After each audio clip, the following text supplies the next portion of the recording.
60 crore. A delivery boy, तू पागल हो गया क्या? कहां से लाएगा 60 करोड़? ये नीलामी है, कोई बच्चों का खेल नहीं। यहाँ जो बोला जाता है वो देना भी पड़ता है।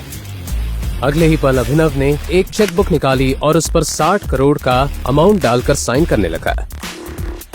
लगता है इस डिलीवरी बॉय ने जेल जाने की पूरी ठान रखी है। देखो कैसे धड़ल्ले से चेक साइन कर रहा है। मैनेजर साहब, आप इसका बैंक अकाउंट जरूर चेक करवा लेना। उसे ये चेक भरते हुए वहाँ पर मौजूद हर इंसान देख रहा था और सभी भौचक्के हो गए थे। एक बार को तो बैंक के मैनेजर को भी भरोसा नहीं हो रहा था कि आखिर 3 करोड़ की चीज को ये अभिनव जैसा डिलीवरी बॉय 60 करोड़ में क्यों खरीद रहा है, और क्या सच में इसके अकाउंट में 60 करोड़ है भी या नहीं। 1 मिनट। मैनेजर ने तुरंत अपनी टीम को कॉल करके चेक की जांच पड़ताल करने के लिए बोला, लेकिन अभिनव के बैंक अकाउंट का टोटल बैलेंस सुनते ही उनके होश उड़ गए। 800 crore? What's the group name? PR Group. ये नीलामी यहीं खत्म की जाती है और 60 करोड़ में ये बेशकीमती कालीन मिस्टर अभिनव को दी जाती है। जैसे ही मैनेजर ने माइक से ये अनाउंस किया तो वहाँ बैठे हुए सभी लोगों की आंखें फटी की फटी रह गई। अलाइना को समझ नहीं आ रहा था कि जिस अभिनव को अभी तक सब लूजर समझ रहे थे, उसके पास जितने पैसे कहां से आ सकते हैं। वो ये सब सोच ही रही थी कि तभी उसे एक कॉल आया। वो इम्पोर्टेड कालीन आपको मिल गई? ये अभिनव करके कोई डिलीवरी बॉय है जिसने 60 करोड़ की बोली लगाई है। मतलब आजकल ये डिलीवरी वालों के पास भी इतने पैसे आ गए कि 5 करोड़ की चीज को 60 करोड़ में खरीद रहा है। आई सो है, ये बस यहाँ से बाहर निकले ना, फिर बताती हूँ इसे, छोड़ूंगी नहीं मैं इसे। अलाइना जी, ये सब सोचने से पहले आप एक बार अभिनव की मूवी देखिए।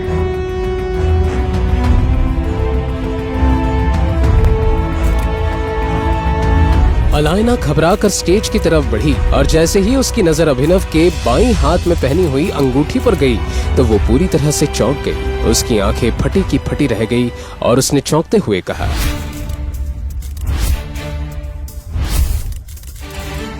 टाइगर। क्या है टाइगर नाम की सच्चाई? कैसे एक डिलीवरी बॉय के अकाउंट में आए 800 करोड़? अगर वो इतना पावरफुल है तो क्यों रह रहा था दुनिया के सामने डिलीवरी बॉय बनकर? इन सब सवालों ने इंस्पेक्टर का दिमाग घुमा दिया था। ये वीडियो उसे एक अनजान लड़की ने दिया था, पर इसके पहले 2 अलग अलग जासूसों ने इंस्पेक्टर को अभिनव के बारे में कुछ बताया था। उसने पहले जासूस की बताई कहानी याद करने की कोशिश की। अभिनव, मेरी बात तो सुनो। देखो, इस रेस्टोरेंट में ना बहुत अमीर लोग आते, और एक बार मेरे कपड़े तो देखो। वैभवी, देखो, यहाँ बहुत अमीर लोग आते और उनमें और हमें जमीन आसमान का फर्क है। वैभवी, तुम उसकी चिंता मत करो, मैंने उसके लिए सेविंग्स कर रखी है ना। आज तुम्हारा बर्थडे है वैभवी। वही तो, तुमने दिन रात ऑर्डर डिलीवर करके पैसे जमा किए। मैं तुम्हें एक दिन में सारे पैसे नहीं उड़ाने दूंगी। वो सब तुम छोड़ दो, तुम बस चलो मेरे साथ। अभी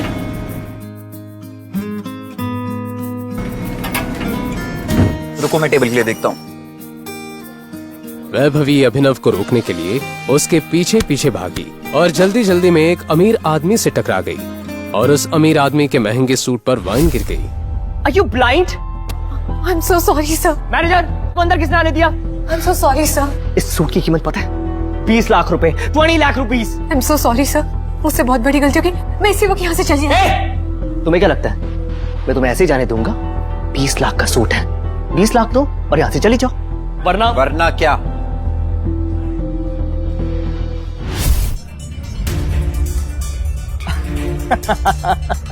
ये चल क्या रहा है मैनेजर यहाँ पे?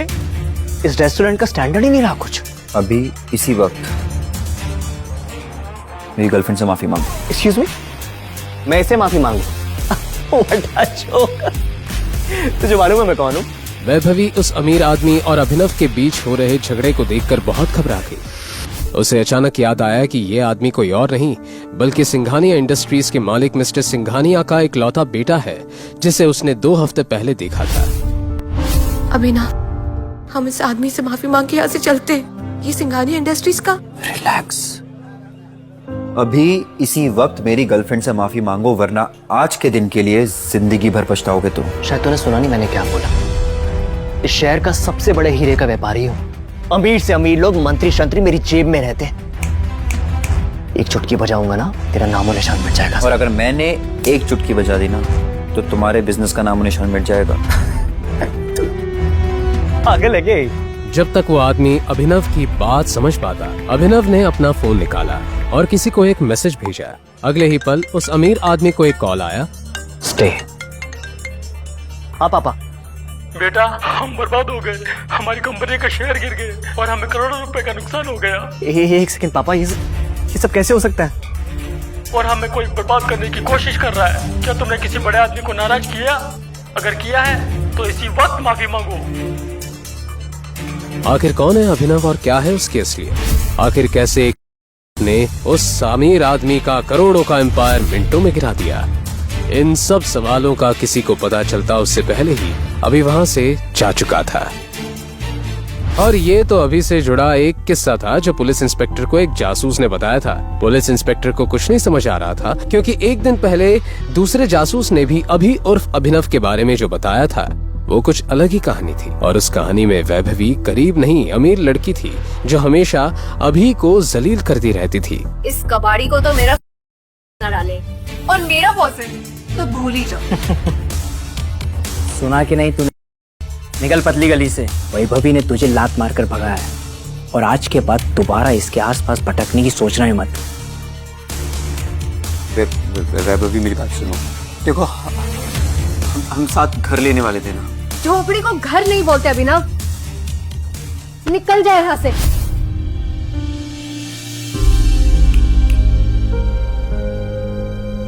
अभिनव की आंखों के सामने उसकी गर्लफ्रेंड वैभवी किसी और की हो गई। उसे यकीन नहीं हो रहा था कि पैसों के लिए वैभवी उसे इस कदर धोखा देगी। उसका सीना दर्द से फटा जा रहा था। अभिनव पूरी रात सड़क पर शराब पीता रहा और अपनी किस्मत को कोसने लगा। हे भगवान, वो जन्नत को इससे बेहतर तो उठा ही लेता। अभिनव नींद और नशे में बेसुध था। एक कार के सामने आने ही वाला था कि इतने में कार के ड्राइवर ने ब्रेक लगा दिए। उस कार में गुड़गांव का अमीरजादा सनी सिंह बैठा था।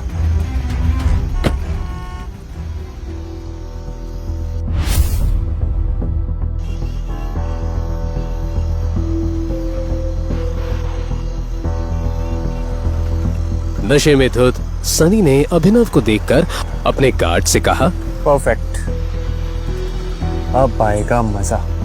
इसे उठाकर ना गाड़ी की डिक्की में डालो। मगर बॉस, ये आदमी जितना कहा है उतना करो।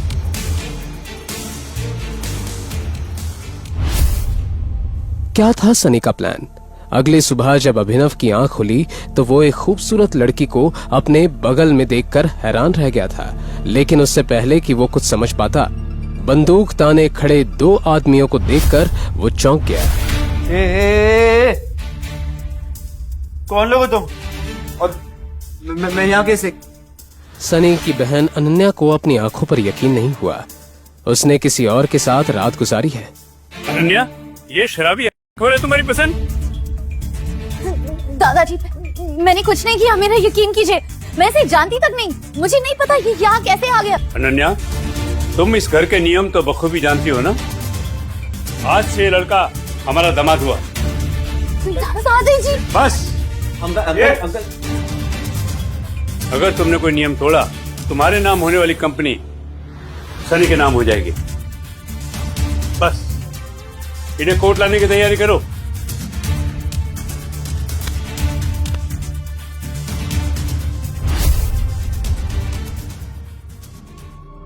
हाथों हाथ जबरदस्ती अभिनव और अनन्या को कोर्ट रजिस्ट्रार के सामने पेश करवा शादी करवा दी गई।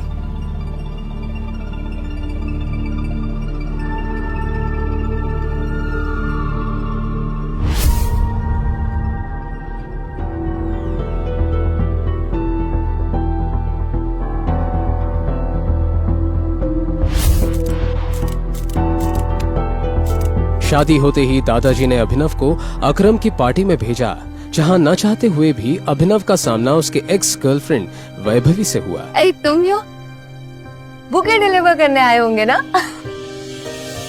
तुम्हें इस लेविश पार्टी में देखकर ना मुझे उल्टी सी आ रही है। वैभवी अपने मुंह से कुछ और आग उगलती उससे पहले अभिनव के पीछे से उसकी बीवी अनन्या की आवाज आई। बेबी,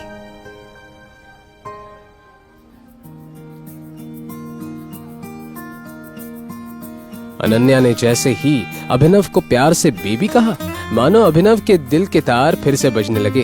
कहाँ रह गए थे? दादाजी बुला रहे थे। चल। वो अनन्या की ओर आकर्षित होने लगा था। ज्यादा खुश होने की कोई जरूरत नहीं है। मेरी इन्वेस्टर्स इस पार्टी में है और उन्हें पता है कि हमारी शादी हो गई है। सो ये मेरे हस्बैंड अभिनव। हाय। अभिनव ने हाथ मिलाने के लिए जैसे ही अपना हाथ बढ़ाया, उस इन्वेस्टर की नजर अभिनव की उंगली में पहनी एक रिंग पर गई जिसमें टी लिखा हुआ था। उस इन्वेस्टर के पसीने छूट गए और वो बोला, ये नहीं हो सकता। It's impossible. अनन्या की कंपनी में इन्वेस्ट करने आए 1000 करोड़ की कंपनी के मालिक अभिनव के सामने अपने घुटनों पर बैठ गया और बोला, हमारे 18 सालों की खोज खत्म हुई टाइगर। थैंक यू वापस आने के लिए। क्यों एक मामूली से डिलीवरी बॉय को इन्वेस्टर्स टाइगर बुला उसके सामने घुटने टेक बैठ गए? ऐसी कौन सी दुश्मनी थी जिसकी वजह से सनी ने अपनी ही बहन के चरित्र पर इतना बड़ा दाग लगाया? क्या अभिनव का कोई राज था? क्या होगा जब अनन्या के सामने खुलेंगे सच के भयानक पन्ने? आखिर कौन है टाइगर? शाम को लगातार बजती घंटी की आवाज ने अभिनव को जगा दिया। दरवाजे पे उसकी बीवी अनन्या थी। उसने अभिनव के बिखरे हुए बाल और सिलवटों वाले कपड़े देखकर तुरंत ही उससे पूछा, तुम वापस कब आए? क्या तुम पूरे दिन से घर में सो रहे हो? नहीं, मैं तो दोपहर को आ गया था। वैसे तुम्हें तुम्हारे भाई का कॉल आया है क्या आज? नहीं तो वो मुझे कॉल क्यों करेगा? लगता है सनी सिंह अभी भी मेरी बात को सीरियसली नहीं ले रहा है। अरे नहीं, मैंने तो बस वैसे ही पूछा। अपने भाई का नाम सुनकर अचानक से अनन्या को याद आया कि उसके भाई ने वीआर ग्रुप के साथ सिंह इंडस्ट्रीज के कॉर्पोरेशन का सारा मैटर चिराग के हाथ में दे दिया है।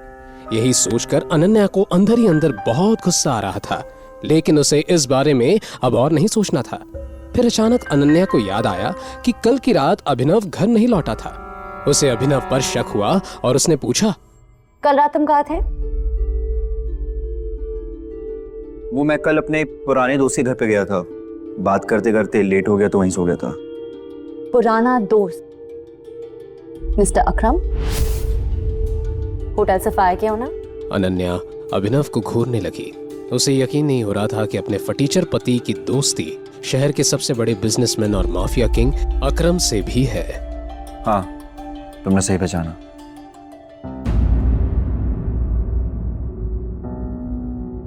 हालांकि मैं ये नहीं जानती कि तुम मिस्टर अकरम को कैसे जानते हो, लेकिन अगर तुम मुझे बता रहे हो कि पूरी रात तुम मिस्टर अकरम से बातें कर रहे थे, तो मुझे इस बात पर बिल्कुल भरोसा नहीं है।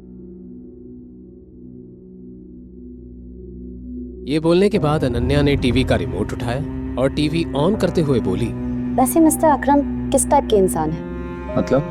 क्या उनके पास इतना टाइम है कि पूरी रात तुम्हारे साथ बातें करें?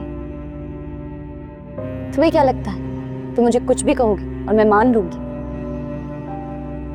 एनीवे, मुझे भूख लगी है, मेरे लिए कुछ खाना बना।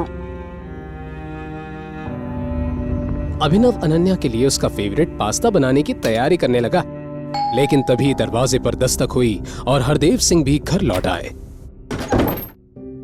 अभिनव को देखकर हरदेव सिंह ने हमेशा की तरह अजीब सा रिएक्शन दिया और सीधा अनन्या के सामने चिंतित होकर बैठ गए। दादाजी क्या हुआ? आपका मूड किसने ऑफ कर दिया? अरे और कौन हो सकता है बेटा? वो एक ही तो है जिसने जिंदगी में कुछ नहीं सीखा है सिवाय बड़ों की डिसरिस्पेक्ट करने के। दादाजी आखिर बात क्या है? आप मुझे बताओ, मैं उसकी खटिया खड़ी कर दूंगी। खटिया खड़ी करने जैसी कोई बात नहीं। मैं तुम दोनों को लेकर ही परेशान हूं। तुम दोनों का आईवीएफ प्रोसेस कई बार फेल हो चुका है। मुझे तो लगता है अभिनव में कोई जेनेटिक डिसऑर्डर है।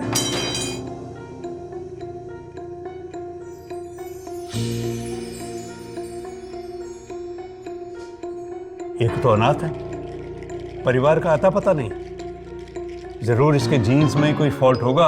ये बोलते हुए हरदेव का ध्यान किचन की तरफ गया और फिर वो अभिनव को सुनाई दे ऐसी आवाज में बोले, अरे मैं तो चाहता हूं अभिनव एक बार अपना फिजिकल एग्जामिनेशन करवा ले। अरे मैं तो तुम दोनों का भला ही चाहता हूं, और क्या। दादाजी, आप इतनी स्वीट हो, पर क्या हम इस मैटर को थोड़ा साइड में रख सकते हैं अभी के लिए? वैसे ही मेरे सर पे काम का इतना लोड है अभी अभी मेरी कंपनी फाइनेंशियल क्राइसिस से बाहर निकली है। मुझे अभी कंपनी पे ध्यान देना है, ना कि बच्चे पे। बेटा तुम चाहती हो कि मैं इस बात को साइड में रख दूं? अरे 2 साल से ज्यादा हो गया तुम्हारी शादी को, कई बार तुम्हारा IVF प्रोसेस फेल हो चुका है, उसके बाद भी तुम जल्दी में नहीं हो। अरे लोगों को जवाब मुझे देना पड़ता है, ताने मुझे सुनने पड़ते हैं। अरे ऐसा है ना, आगे से लोगों को जवाब खुद ही दे दिया करना। दादाजी प्लीज, मुझे इस टॉपिक पे अभी बात नहीं करनी। अनन्या, अपनी पसंदीदा पास्ता देखकर अनन्या के चेहरे पर स्माइल आ गई। पहली बार अभिनव की तरफ से अनन्या को केयर फील हुई। हालांकि अभिनव तो ऐसा 2 साल से कर रहा था, पर अनन्या ने अभिनव को ध्यान से देखा ही कहा था। आज देखा तो पास्ता जैसी छोटी चीज भी उसे भा गई। अभिनव और अनन्या की आंखें टकराई और अनन्या ने धीरे से थैंक यू कहा। अभिनव को भी एहसास हो गया था कि अनन्या के दिल में घर बनाने के सफर में वो एक कदम आगे बढ़ गया है। अनन्या इस पल में इतना खो गई थी कि उसने अपने दादाजी के डिससैटिस्फाइड लुक को पूरी तरह से इग्नोर कर दिया। अभी के लिए तुम्हें फिजिकल एग्जामिनेशन की जरूरत नहीं है, हम इसके बारे में कभी और सोचेंगे। मैं भी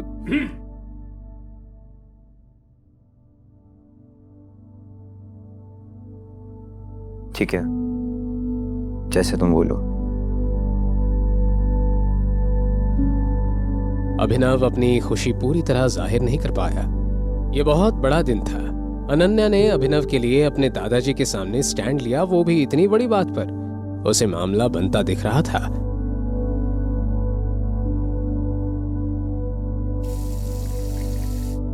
ना चाहते हुए भी अनन्या अभिनव की ओर आकर्षित होने लगी थी।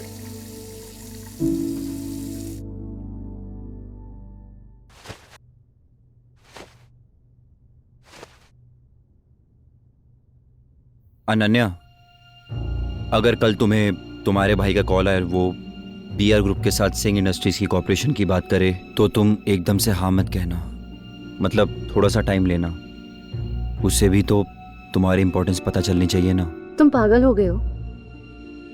सनी भैया ने सब कुछ चिराग को दे दिया। BR ग्रुप के साथ सारा कॉर्पोरेशन अब वही हैंडल करेंगे, उन्हें मेरी क्यों जरूरत पड़ेगी? और तुम ना, तुम्हें कुछ पता ही नहीं चलता, बस फालतू की बातें करते रहते हो।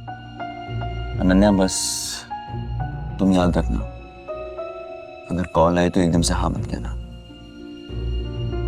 Good night. सो जाओ।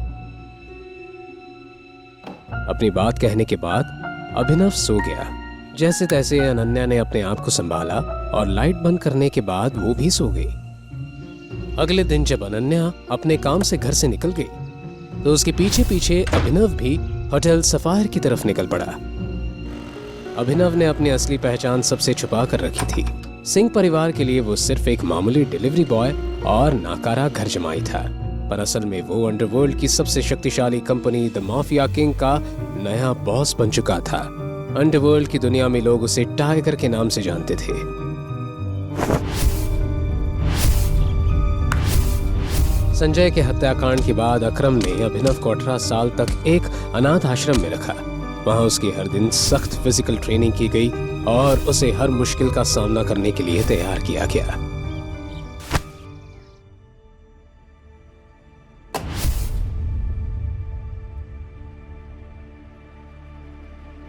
इस कंपनी की बुनियाद उसके पिता संजय ने रखी थी, लेकिन संजय के देहांत के बाद कंपनी की जिम्मेवारी उनके वफादार साथी अकरम के कंधों पर आ गई। जब अकरम को लगा कि अभिनव काबिल हो चुका है, तब उसने उसे माफिया किंग के गद्दी पर बैठाया, लेकिन अपनी असली पहचान सबसे छुपाने की एक शर्त भी रखी। अगर ये शर्त टूटी तो अभिनव को इस गद्दी से हाथ धोना पड़ सकता है। वैसे ऑफिस का आरामदायक माहौल, खासकर जॉब, आपके अंडर एक एफिशिएंट सेक्रेटरी हो जो सब कुछ कर ले और आपको कुछ करने की जरूरत ना पड़े, तो आपको और मजा आने लगता है।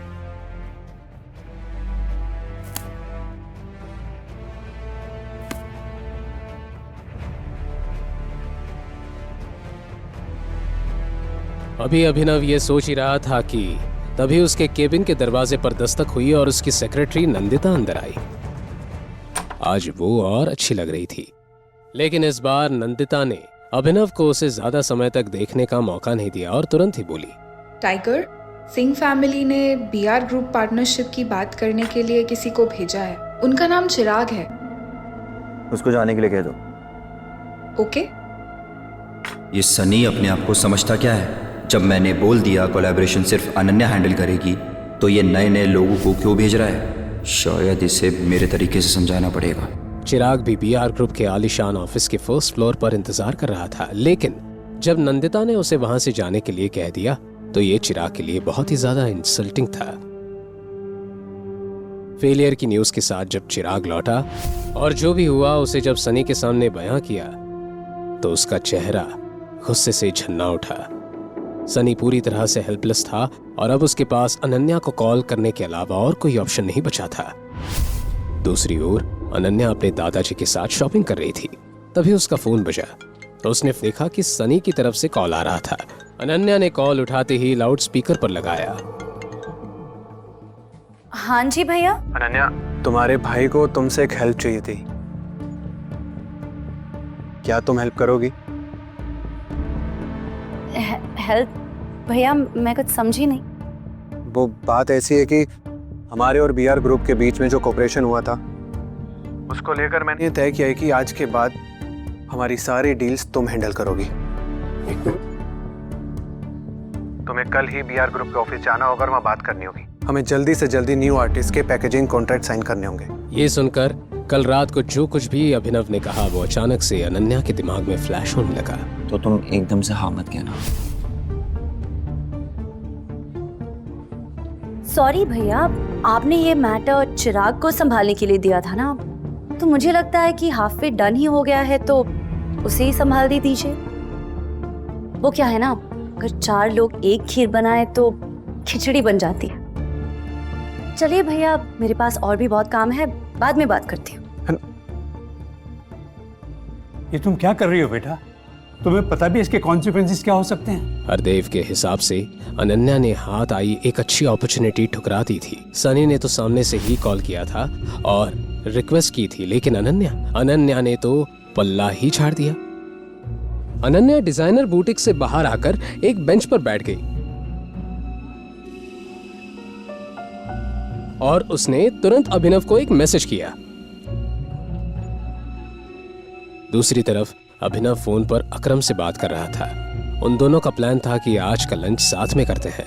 जैसे ही अभिनव ने फोन रखा, वैसे ही उसने देखा कि अनन्या ने उसे मैसेज किया है। अभी थोड़ी देर पहले भैया का कॉल आया था।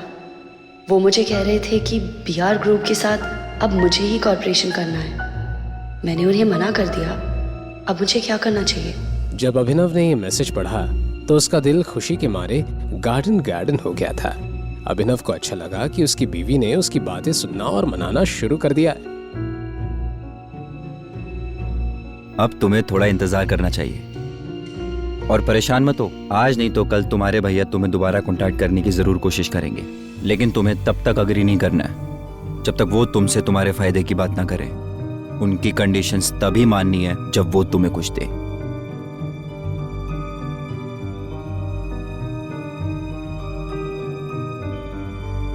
आज बहुत दिनों बाद अभिनव की मुलाकात अकरम से हो रही थी। एक अकरम ही तो था जिसने अभिनव को उसकी असली पहचान से रूबरू करवाया था, टाइगर नाम से रूबरू। Tiger, welcome welcome welcome. आओ, इधर बैठो। अकरम ने अभिनव को सम्मान देते हुए मेन चेयर पर बैठाया और कहने लगा कि उसने उसे एक खास मकसद के लिए बुलाया है। उसके बाद अकरम ने जैसे ही एक ताली बजाई, वैसे ही काले कपड़ों में एक आदमी उस कमरे में आया। उसके हाथ में एक छोटा सा बॉक्स था। अकरम ने उस आदमी के हाथ से उस बॉक्स को लिया और अभिनव को देखने लगा। इसे मैंने खास तुम्हारे लिए प्रिपेयर किया था। पिछले 18 सालों से ये अमानत मेरे साथ थी, लेकिन अब वक्त आ गया है कि उसके हाथों में जाए जिसकी अमानत है। अकरम अंकल,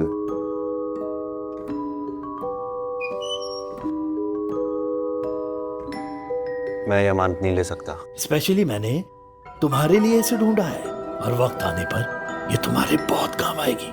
जैसे ही अकरम के मुंह से ये शब्द बाहर आए, वैसे ही उसका फोन बजने लगा। हेलो। फोन उठाने के बाद अकरम के एक्सप्रेशंस कुछ ज्यादा ही सीरियस हो गए थे। ठीक है, देखता हूं मैं। टाइगर, आई एम सॉरी, लेकिन मुझे लग रहा है तुम्हें लंच अकेले ही करना पड़ेगा। मुझे एक बहुत जरूरी काम आ गया है और उसे सेटल करने जाना है। लेकिन तुम मेरा ये गिफ्ट एक्सेप्ट करो। हाँ, इसे तुम मेरी तरफ से अपने बर्थडे का एडवांस गिफ्ट समझो। मैं समझ गया, आप जाइए अपना काम कीजिए और इसे मैं एक्सेप्ट करता हूँ। Thank you in advance. ठीक है टाइगर, हम जल्दी साथ में लंच करेंगे, ओके? यही बोलते हुए अकरम उस कमरे से निकल गया। अभिनव की नजर उस छोटे से बॉक्स पर अटकी हुई थी। हल्की मुस्कान के साथ उसने उस बॉक्स को उठाया और अपनी जेब में डाल दिया। लंच में हर वैरायटी का खाना था, लेकिन अकरम का ऐसे जल्दबाजी में वहां से चले जाना अभिनव के लिए चिंता का विषय बन गया था। पता नहीं अकरम अंकल को अचानक से क्या काम आ गया। उम्मीद करता हूँ कि छोटा सा मैटर हो और आसानी से वो उसे सॉल्व कर ले। अपना लंच खत्म करने के बाद अभिनव अपनी एक इलेक्ट्रिक स्कूटर पर सीधा घर की तरफ निकल पड़ा। घर पहुंचने के बाद जैसे ही उसने उस बॉक्स को खोला, वैसे ही उसमें से एक अलग तरह की खुशबू आने लगी। उस खुशबू को सूंघकर अभिनव का दिमाग हिल गया था। उसकी स्मेल उसे काफी लुभावनी लग रही थी। उस बॉक्स में एक कैप्सूल थी। उसे देखकर अभिनव के मन में कई तरह के सवाल नाचने लगे थे। क्या है ये? क्या ये सच में कोई दवाई है? क्या सच में इसे खाने के बाद शरीर में ताकत आ जाएगी? लेकिन ये कोई जड़ी बूटी वाली पिल की तरह लग रही है। कहीं ऐसा तो नहीं अकरम अंकल को किसी ने बेवकूफ बना दिया हो? अभिनव ने तय किया कि वो उस दवाई को लेगा। उसने जैसे ही उस पिल को अपने मुंह में रखा, उसे पानी की जरूरत ही नहीं पड़ी। वो कैप्सूल तुरंत ही मेल्ट हो गई और उसके गले से नीचे उतर गई। वो एकाएक चौंक गया। हालांकि अकरम उसे किसी भी तरह नुकसान नहीं पहुंचाना चाहता था, लेकिन फिर भी अभिनव को लग रहा था कि उस पिल में कुछ तो गड़बड़ है। बिना सोचे समझे उसने ये पिल तो ले ली थी, लेकिन कहीं अब अभिनव मर तो नहीं जाएगा कि तभी अचानक से उसे अपने पेट में एक तेज दर्द का एहसास हुआ। कुछ ही सेकंड्स में उसका पूरा शरीर कांपने लगा और देखते ही देखते अभिनव बेहोश हो गया।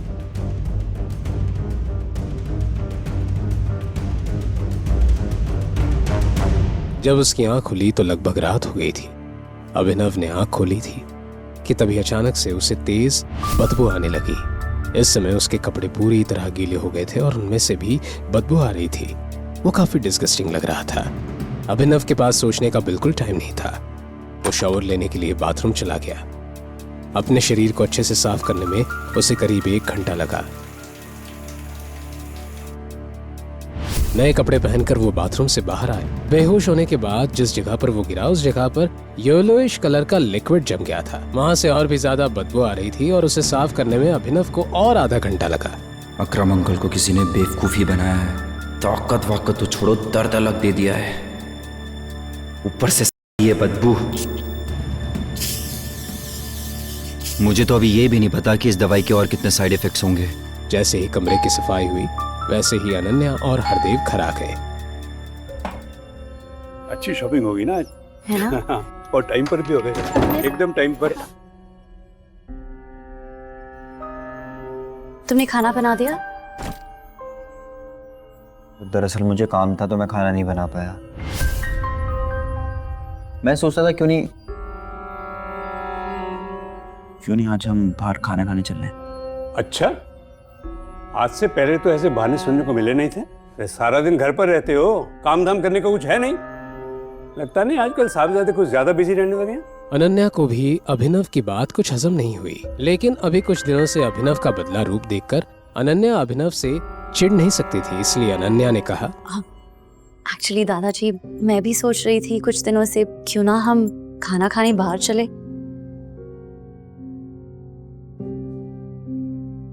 अनन्या की इस हरकत से अभिनव को समझ आ गया कि वो उसकी मदद कर रही है। अभिनव का दिल गार्डन हो गया। अभिनव, ये सब क्या चल रहा है? रिस्पॉन्सिबिलिटी भी कोई चीज होती है। तुम हमेशा से खाना बनाते हो, आजकल तुम्हें क्या हो गया है? और ये एक्सक्यूजेस देना बंद करो। ठीक है। परसों सनी भैया का बर्थडे है, 2 दिन के अंदर उनके लिए एक अच्छा गिफ्ट लाना है, सस्ता सामान नहीं, और 1000 बार सोच लेना खरीदने से पहले, नहीं तो हमेशा की तरह मुझे एम्बैरेस होना पड़ेगा। रंगरेज रेस्टोरेंट, सनी सिंह के जन्मदिन वाला दिन।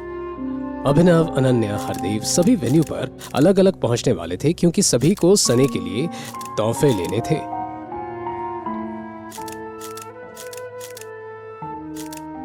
समय देख रही हो? अभिनव अभी तक नहीं आया था और अनन्या उसी का इंतजार कर रही थी। अभिनव ने अनन्या से प्रॉमिस किया था कि इस बार वो भी गिफ्ट देगा, वो सबसे हटके होगा, लेकिन उसके बाद भी अनन्या के दिल में एक खलबली मची हुई थी। जब अनन्या ने देखा कि अभिनव अपने हाथ में ऑर्डिनरी लकड़ी का बॉक्स हाथ में लेकर वहां पहुंच गया है तो उसके चेहरे पर 12 बज गए।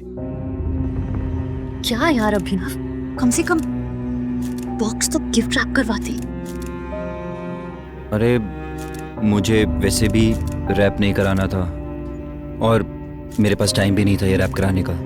खैर छोड़िए ना, क्या फ़र्क पड़ता है कि ये बॉक्स कैसा है, बॉक्स के अंदर सामान क्या है वो मैटर करता है ना। अब जब सभी लोग भैया को गिफ्ट देने लगे तब इस बॉक्स को उन गिफ्ट्स के साथ रख देना।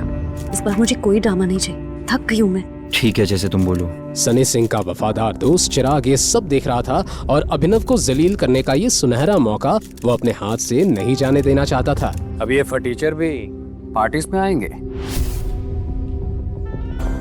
चिराग, अभिनव मेरा पति है, खबरदार अगर उसे नीचा दिखाया तो। लोग अनन्या, मैं तुम्हारी फीलिंग्स को हर्ट नहीं करना चाहता, पर इस फटीचर को पता भी तो होना चाहिए कि इसकी शादी एक करोड़पति लड़की से हुई है। कब तक ऐसे भिखारियों की तरह घूमता रहेगा? अपने काम से काम रखो, मुझे यहाँ पर कोई सीन क्रिएट नहीं करना है। बकवास बंद कर और अपनी औकात में रह, समझा? और भूल मत, तू एक मामूली सा डिलीवरी बॉय था। अनन्या से शादी की होगी, ज्यादा हवा में उड़ रहा है क्या? उससे कोई फर्क नहीं पड़ता है मैं जितना मर्जी यूजलेस हूँ, लेकिन तुझसे काफी बेटर हूँ, जिससे बीआर कंपनी ने एक कचड़े की तरह अपने ऑफिस से बाहर निकाल दिया था। मामला कुछ ज्यादा ही गर्म हो गया था। चिराग शहर के बड़े बड़े गुंडों के साथ में भी उसका अच्छा खासा उठना बैठना था, लेकिन उसके बाद भी उसने चिराग से पंगा ले लिया। हो गया कल जा, आज की रात अभिनव के लिए अच्छी नहीं जाने वाली। ऐसा ही होना चाहिए था इसके साथ। सिंह खानदान के लोग अभिनव को मार खाता हुआ देखना चाहते थे। जैसे ही चिराग ने मुक्का मारने के लिए अपना हाथ अभिनव की ओर बढ़ाया, वैसे ही अभिनव ने तुरंत ही उसका हाथ पकड़ लिया और कड़क अंदाज में बोला, क्या तू अभी भी मुझे मारना चाहता है? कुत्ते कमीना, मैं तो तेरा खून पी जाऊंगा। जैसे ही चिराग के मुंह से शोले फिल्म का ये पुराना डायलॉग आया, अभिनव ने उसका हाथ इतनी जोर से ट्विस्ट किया कि चिराग की हालत खराब हो गई और वो चीखने लगा। मुझसे बहुत नफरत है ना, घिन आती है मुझसे। तो मेरा हाथ तुझे लगेगा तो खुद से भी घिन आएगी। अपनी ताकत का ऐसा अंजाम देखकर अभिनव खुद चौंक गया था। इतनी ताकत अचानक उसमें कैसे आई? कहीं ये अकरम से मिली कैप्सूल का कमाल था? दूसरी तरफ चिराग दर्द से छटपटाते हुए जमीन पर पड़ा था। ये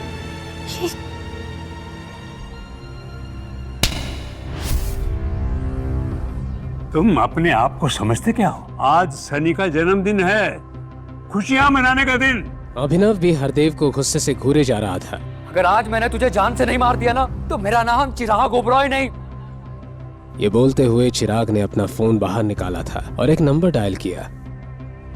अभिनव ने हरदेव की हर बदतमीजी सही थी, लेकिन आज पानी सर के ऊपर आ चुका था।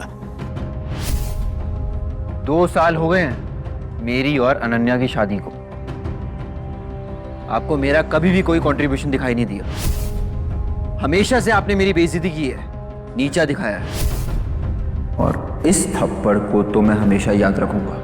और जिस कुत्ते को आपने 2 साल पाला, वही कुत्ता अब जा रहा है वापस। और हाँ, भौंक कर नहीं जा रहा, काट कर जा रहा है। अगर आप चाहते हो कि आपके घर में वापस आऊं, उस सनी को मुझसे माफी मांगनी पड़ेगी। मेरे पाँव में गिरना होगा, नाक रगड़नी होगी। Just shut up! अनन्या की नजरें अभिनव पर ही टिकी हुई थी। अभिनव के ऐसे बर्ताव को देखकर उसने महसूस किया कि वो पूरा बदल गया है, बिल्कुल एक अजनबी की तरह। दूसरी तरफ अभिनव की बात सुनकर वहां मौजूद सभी लोग एकदम शॉक्ड रह गए थे। किसी ने भी नहीं सोचा था कि अभिनव जैसा कचरा अपने मुंह से ऐसे शब्दों का इस्तेमाल करेगा। कहां जा रहे हो? रोको इसे। तुझे यहाँ से जाने के लिए किसने कहा? तू यहीं रुक और अब देख तेरे साथ क्या होता है। जैसे ही चिराग ने अपनी बात खत्म की, वैसे ही रंगरेज रेस्टोरेंट के बाहर कुछ कार्स तेजी से आकर रुकी।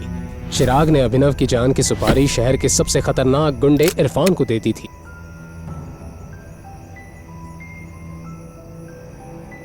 अपने आदमियों के साथ इरफान गुस्से से जैसे ही अंदर आया, चिराग ने उससे कहा, इरफान भाई फाइनली आप आ गए।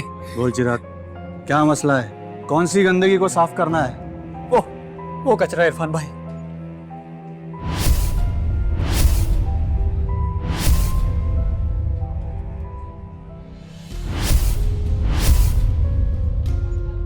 तो तुम हो जिसने मेरे भाई को मारा है।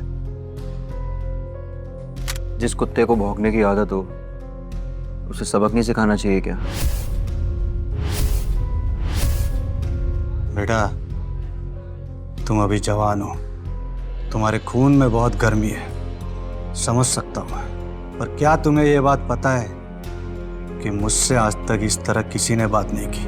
मुझे कोई फर्क नहीं पड़ता लोग आपसे किस तरह बात करते हैं। अगर आपने मुझसे इस तरह से बात करी तो बहुत रिग्रेट होगा आपको। लड़के, कसम से तेरे में बहुत एरोगेंस है। अब तेरे जैसे छोटे इंसान के सामने मैं एरोगेंट भी नहीं हो सकता क्या? अभिनव के चेहरे पर ना तो कोई डर था और ना ही कोई शिकन। ऐसा लग रहा था जैसे उसके शरीर में कोई भूत आ गया था। तूने अब भी मुझे नहीं बचाना इरफान, याद कर। इरफान भाई अभिनव को घूरने लगे थे, पता नहीं क्यों, लेकिन इरफान भाई को अभिनव को जाना पहचाना सा लग रहा था। तेरी हिम्मत कैसे हुई ऐसी बात करने की? मैं देखता हूं इसे। इरफान भाई की बेइज्जती होते देख उनके शागिर्द भी अभिनव पर एक साथ टूट पड़े। इस हाथापाई में अभिनव की उंगली से एक रिंग नीचे गिर गई और लुढ़क कर इरफान भाई के कदमों में आकर रुकी।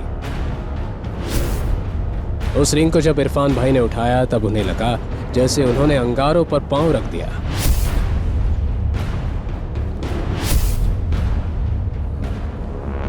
वो तुरंत अभिनव के पैरों में गिर गए और कहने लगे, टाइगर, मुझे माफ कर दो टाइगर, मेरे से बहुत बड़ी भूल हो गई। क्या अब अभिनव का राज सबके सामने आने वाला है? क्या अब उसे अपनी असली पहचान सबको बतानी पड़ेगी? क्या अभिनव इरफान को माफ कर देगा?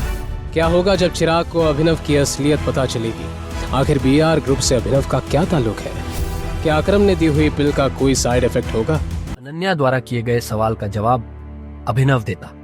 उससे पहले ही उसकी आंख खुली और उसने खुद को अपने घर में पाया। ये सिर्फ एक सपना था, लेकिन अभिनव को इस बात पर भरोसा नहीं हो रहा था।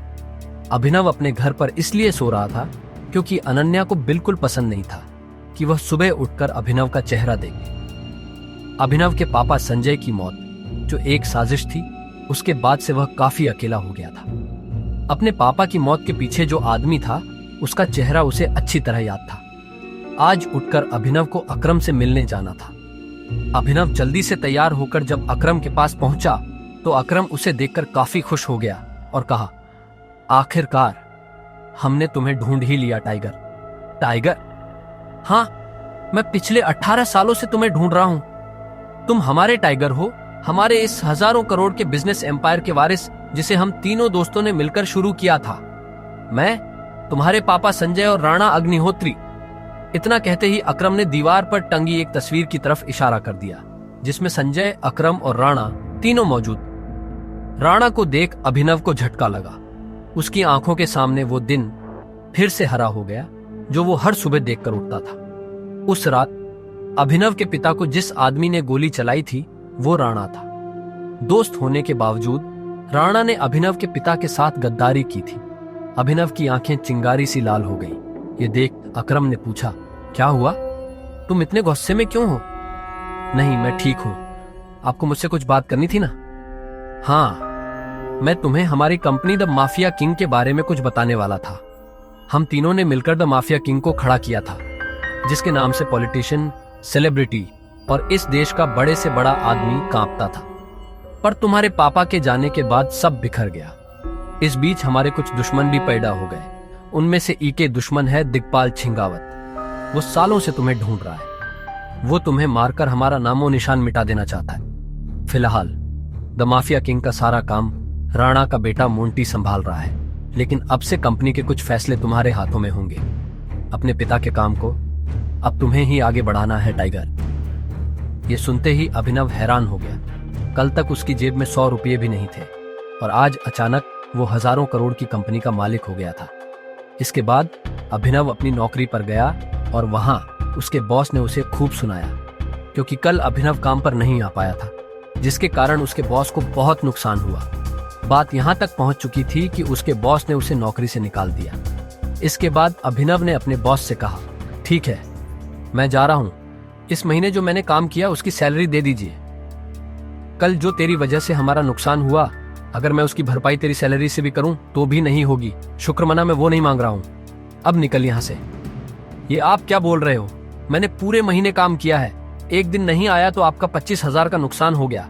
मैं तब तक यहां से नहीं जाऊंगा जब तक मुझे मेरी सैलरी नहीं मिल जाती। हाँ, अच्छा रुक, अभी देता हूं तुझे तेरी सैलरी, उसके बॉस ने कहा और टेबल पर रखी घंटी बजा दी। अगले ही पल कमरे का दरवाजा खुला और 4 बाउंसर अंदर घुस आए। उठाकर पटक आओ, बाहर इसको। बॉस के मुंह से यह सुनते ही वो चारों ने अभिनव पर धावा बोल दिया, लेकिन इससे पहले उनमें से कोई अभिनव पर हमला कर पाता, अभिनव ने उन्हें पटकनी दे दी। देखते ही देखते बॉस के सारे आदमी ढेर हो गए थे। बॉस यह देख हैरान रह गया था। अभिनव अब सीधा बॉस के पास आया और बोला, चुपचाप मेरी सैलरी दे दो। बॉस ने घबराहट में अपने ड्रॉर में से चेक निकाला और उस पर अमाउंट भरकर कांपते हाथों से अभिनव को थमा दिया। अभिनव ने चेक देखा और ऑफिस से बाहर निकल गया। इधर अभिनव जब ऑफिस से बाहर पहुंचा तो उसे एक अनजान नंबर से कॉल आया। अभिनव ने कॉल उठाया और बोला, हेलो हेलो टाइगर, अकरम बोल रहा हूं। हाँ कहिए। टाइगर, मुझे तुम्हें किसी से मिलवाना है, वो हमारे माफिया वर्ल्ड का एक बहुत बड़ा नाम है, और साथ ही तुम्हारे पापा और मेरा जिगरी यार बलराज। मैं चाहता हूं बलराज को पता चल जाए कि टाइगर लौट आया है, इसलिए शाम को डिनर के लिए होटल सफायर पहुंच जाना। मैं तुम्हें एड्रेस भेज रहा हूं। अकरम के मुंह से बलराज का नाम सुनते ही हैरान हो गया। उसने बलराज का नाम पहले भी सुना था। इस शहर में बलराज का नाम बच्चा बच्चा जानता था और हर आदमी उसके नाम से कांपता था। ऐसे में अभिनव को भी उससे मिलने में घबराहट हो रही थी। जिस बलराज से वो घबरा रहा था, असल में वो उसी का बॉस होने वाला था। आपको सच में लगता है कि मुझे बलराज जी से मिलना चाहिए? अभिनव ने अकरम से पूछा। वो अभी तक बलराज के नाम से कांप रहा था। अकरम भी उसकी घबराहट समझ गया था। ऐसे में उसने हंसते हुए कहा,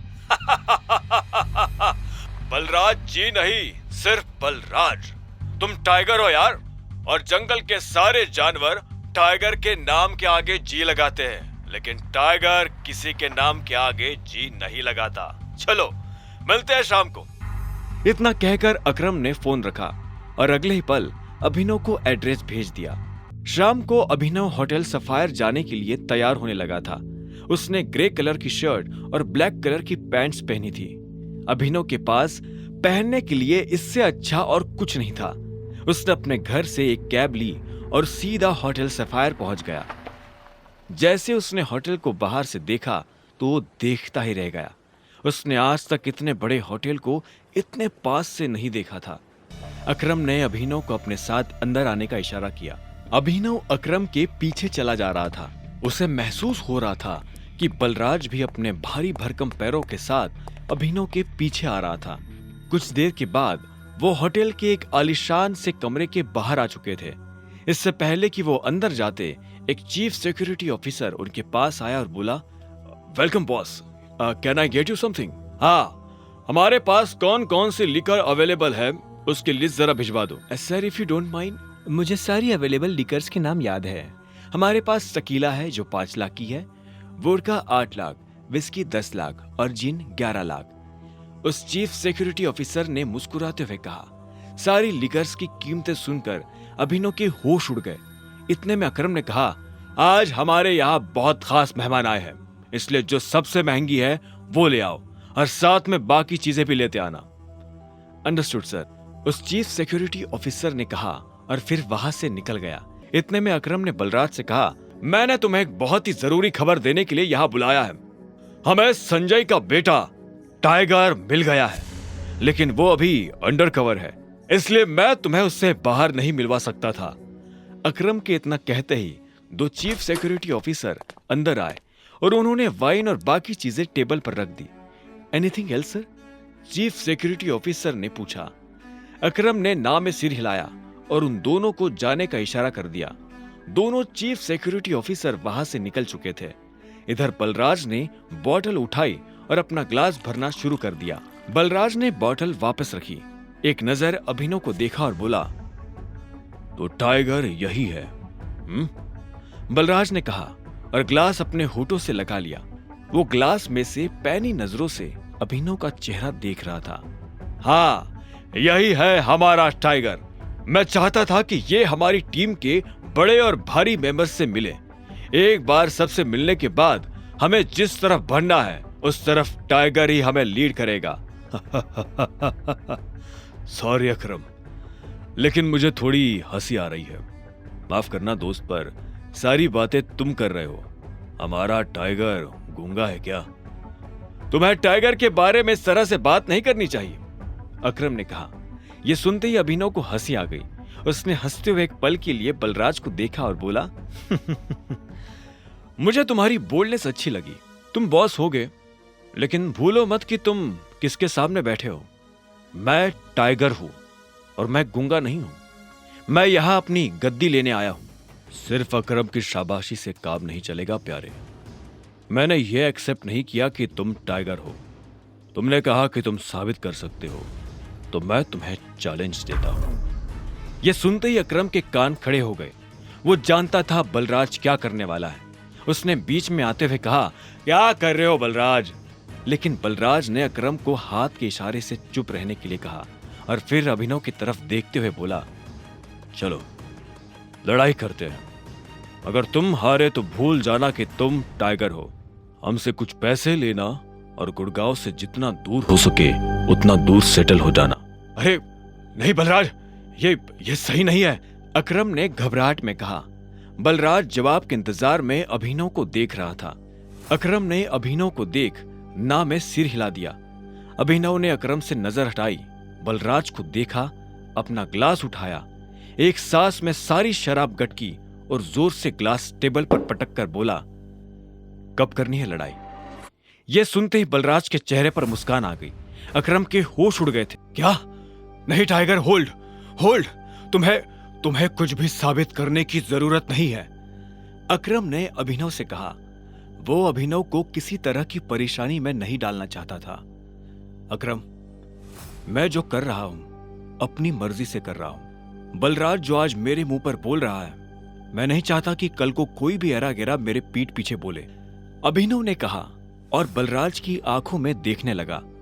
जब अकरम ने अभिनव की आंखों में संजय जैसे तेवर देखे तो उसने गहरी सांस ली और सब ऊपर वाले के भरोसे छोड़ दिया। लगभग 1 घंटे के बाद बलराज अभिनव और अकरम के साथ अपनी प्राइवेट अरीना में आ गया था। यह वही अरीना थी जहां पर बलराज अक्सर लड़ाई किया करता था। तो अकरम मियां, किस पर दाव लगाओगे, मैं या ये? बेवकूफी भरा सवाल है बलराज। टाइगर के होते हुए किसी और पर दाव लगाया जा सकता है क्या? अकरम ने जवाब दिया। बुरी तरह पछताओगे, मुंह छिपाने की भी जगह नहीं मिलेगी, बलराज ने हंसते हुए कहा और रिंग में दाखिल हो गया। दोनों के बीच लड़ाई शुरू हुई और बलराज चिंघाड़ते हुए अभिनव की तरफ दौड़ा। उसने जैसे ही अभिनव पर पहला मुक्का मारा तो अभिनव एक बार को सन्न रह गया।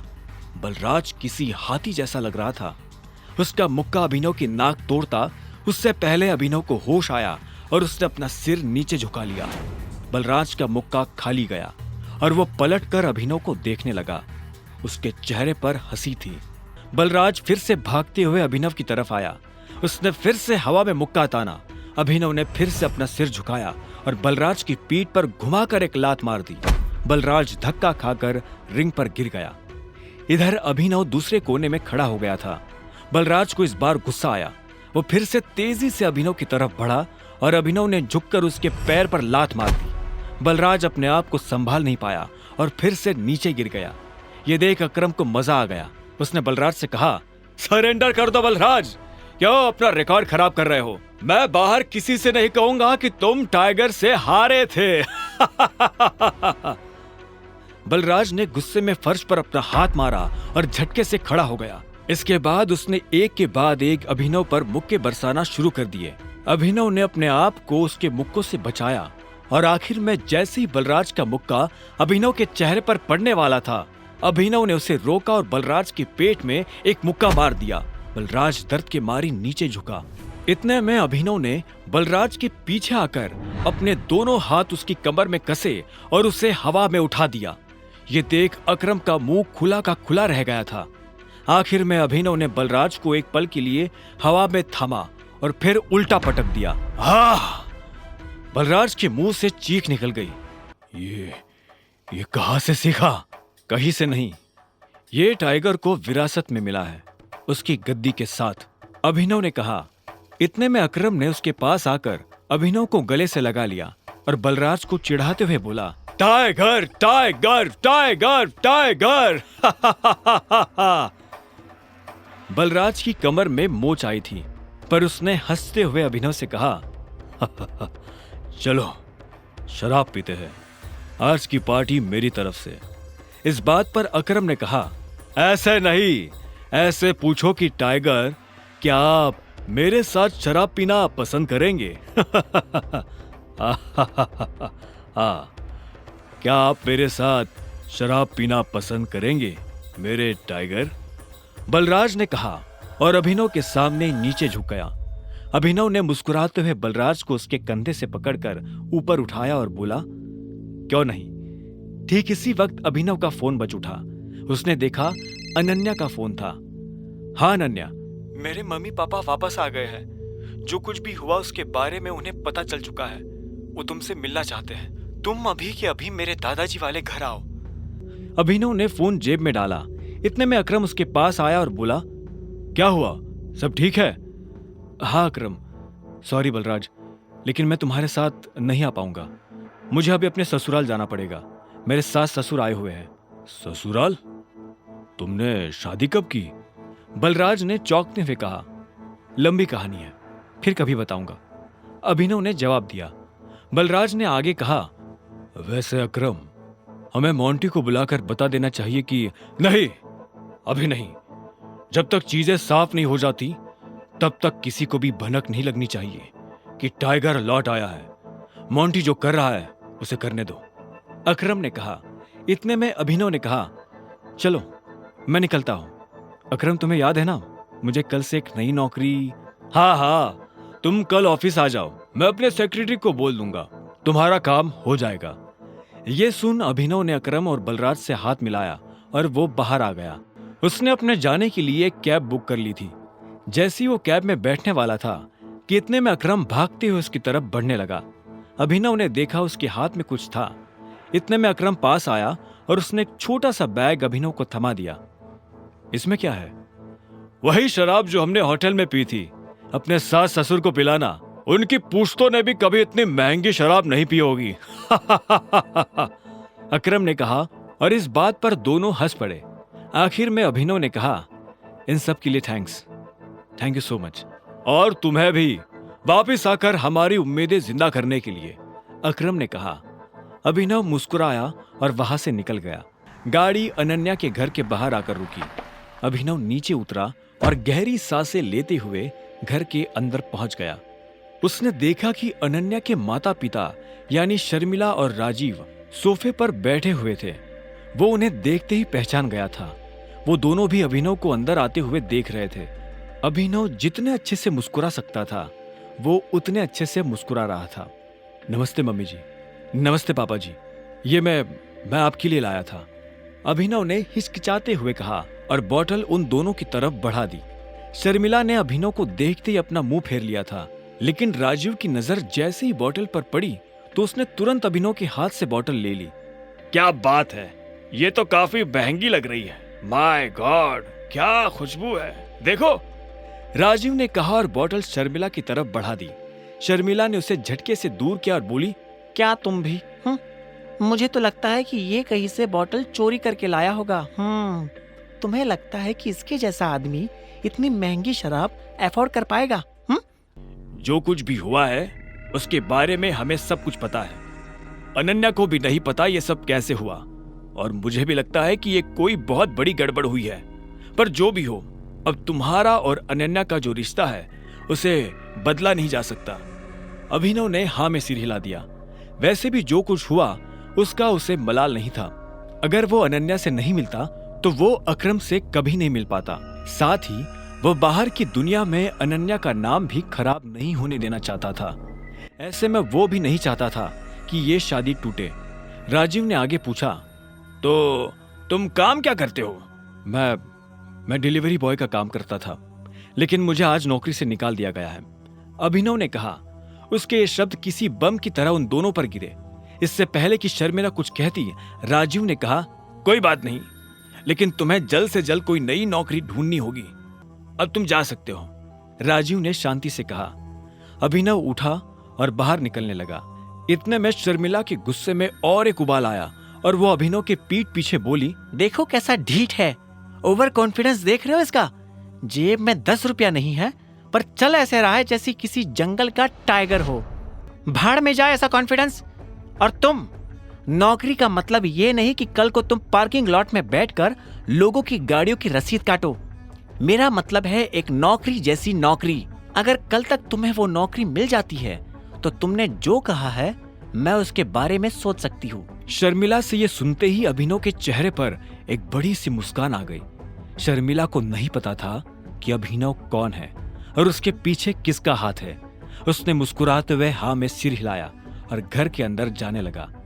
रात बहुत हो चुकी थी और उसे पता था कि इस वक्त वो अपने घर नहीं जा सकता। उसने सोचा था कि वो अनन्या के कमरे में जाकर सो जाएगा। क्या है, रात हो गई है, मैं अपने घर नहीं जा सकता, मुझे सोने के लिए जगह चाहिए। तो क्या, तुमने मुझे यहां मम्मी पापा से मिलने के लिए बुलाया था ना, तो अब तुम जगह दो। तुम्हें क्या लगता है मैं तुम्हें फिर से अपने कमरे में आने दूंगी? तो और मैं कहाँ जाऊंगा, मुझे नहीं पता। अनन्या ने दरवाजा बंद किया और दूसरी तरफ से चिल्लाते हुए बोली, नौकरों की जगह मालिकों के कमरों में नहीं, घर के स्टोर रूम में होती है। ये सुनते ही अभिनव को बुरा लगा, पर वो कर भी क्या सकता था। उसने बस बंद दरवाजे को देखा और हताशा से अपना सिर हिलाने लगा।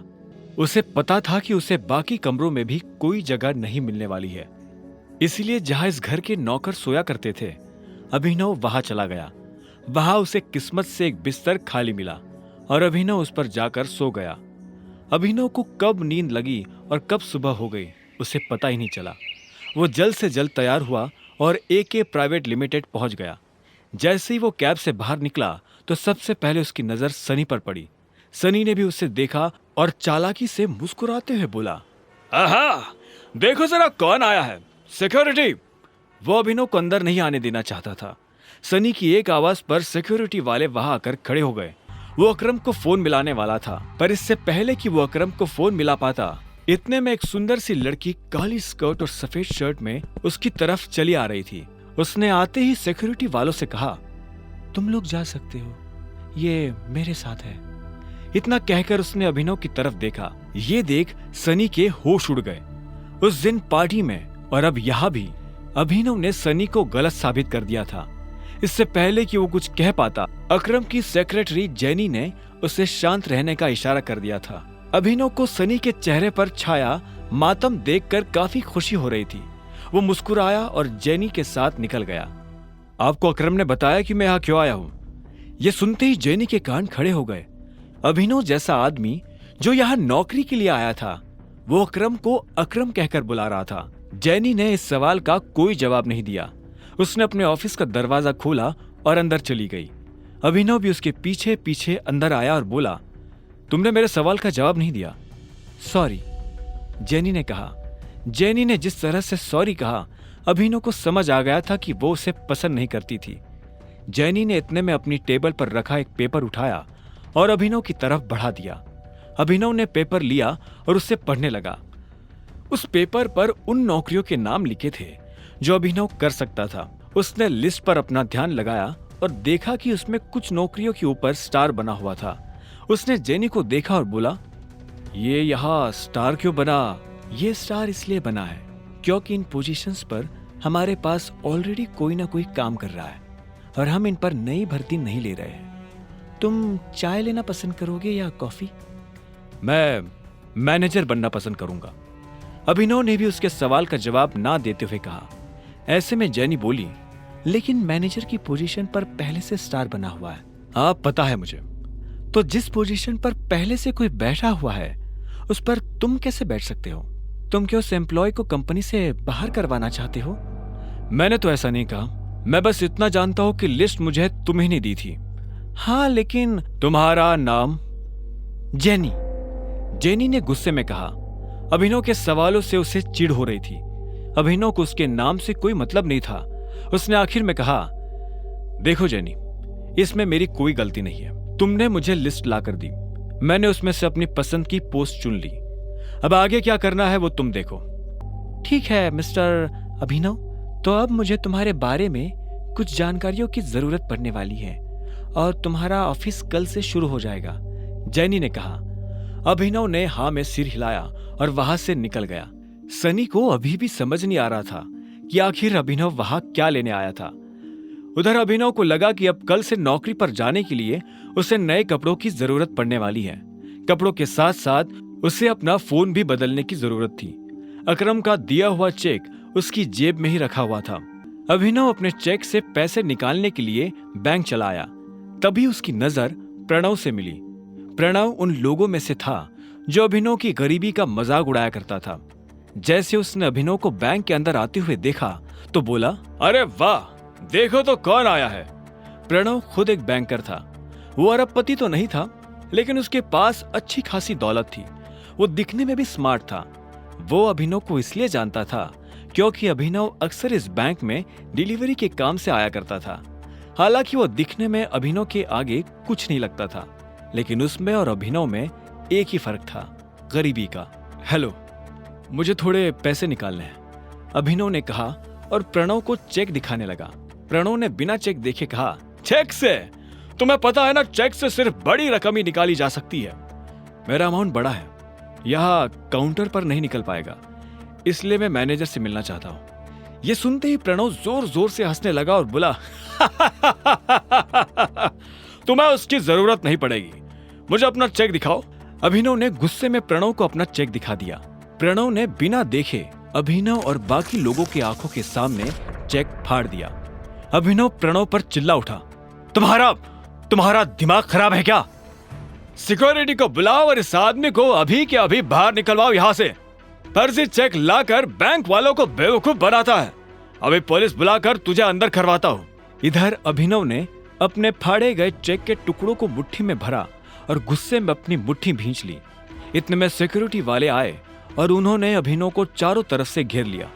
छोड़ो मुझे, छोड़ो, अभिनव ने कहा और गार्ड्स के हाथ से खुद को छुड़ाने की कोशिश करने लगा, लेकिन वो लोग उसे छोड़ नहीं रहे थे। क्या हो रहा है यहाँ? यह आवाज और किसी की नहीं बल्कि बलराज की थी। उसने अभिनव को दूर से ही पहचान लिया था। बलराज को देखते ही अभिनव की जान में जान आ गई थी। अब कोई उसका कुछ नहीं बिगाड़ सकता था। प्रणव ने बलराज की तरफ देखा और बोला, सॉरी सर, मुझे पता नहीं था कि आप इस तरह यहाँ आ जाएंगे। मैं तो बस इस आदमी को फर्जीवाड़ा करने से रोकने की कोशिश कर रहा था। यह सुन बलराज ने अभिनव को ऊपर से नीचे तक देखा और फिर गार्ड्स की तरफ देखते हुए बोला, छोड़ दो उसे, बलराज ने कहा और मैनेजर के कैबिन की तरफ बढ़ने लगा। उसने पलटकर अभिनव को भी अपने साथ आने का इशारा किया। अगर इसने कुछ गलत किया है तो इस बारे में मैनेजर को पता होना चाहिए। अगर तुम अपने लेवल पर एक्शन लोगे तो हो सकता है कि मैनेजर बुरा मान जाए। जी सर, प्रणव ने हाँ में सिर हिलाते हुए कहा। बलराज ने अभिनव को घूरा और उसे अपने साथ अंदर आने का इशारा करने लगा। दोनों एक साथ मैनेजर के बड़े से कैबिन में दाखिल हो गए थे। मैनेजर अपनी कुर्सी पर बैठकर कंप्यूटर पर काम कर रहा था। बलराज ने उसका ध्यान अपनी तरफ खींचने के लिए दरवाजे को जोर से बंद किया। अचानक से मैनेजर की नजर दरवाजे पर पड़ी। जब उसने देखा कि सामने बलराज खड़ा है तो मैनेजर खुद अपनी कुर्सी से खड़ा हो गया। बलराज सर, आप यहाँ कैसे? मुझे बुलवा लिया होता। बलराज ने उसे खींचते हुए देखा और बोला, वैसे तो मैं यहाँ कुछ काम से आया था, लेकिन बाहर जो मैंने तमाशा देखा तो मुझे लगा कि पहले उसके बारे में तुमसे बात कर लेनी चाहिए।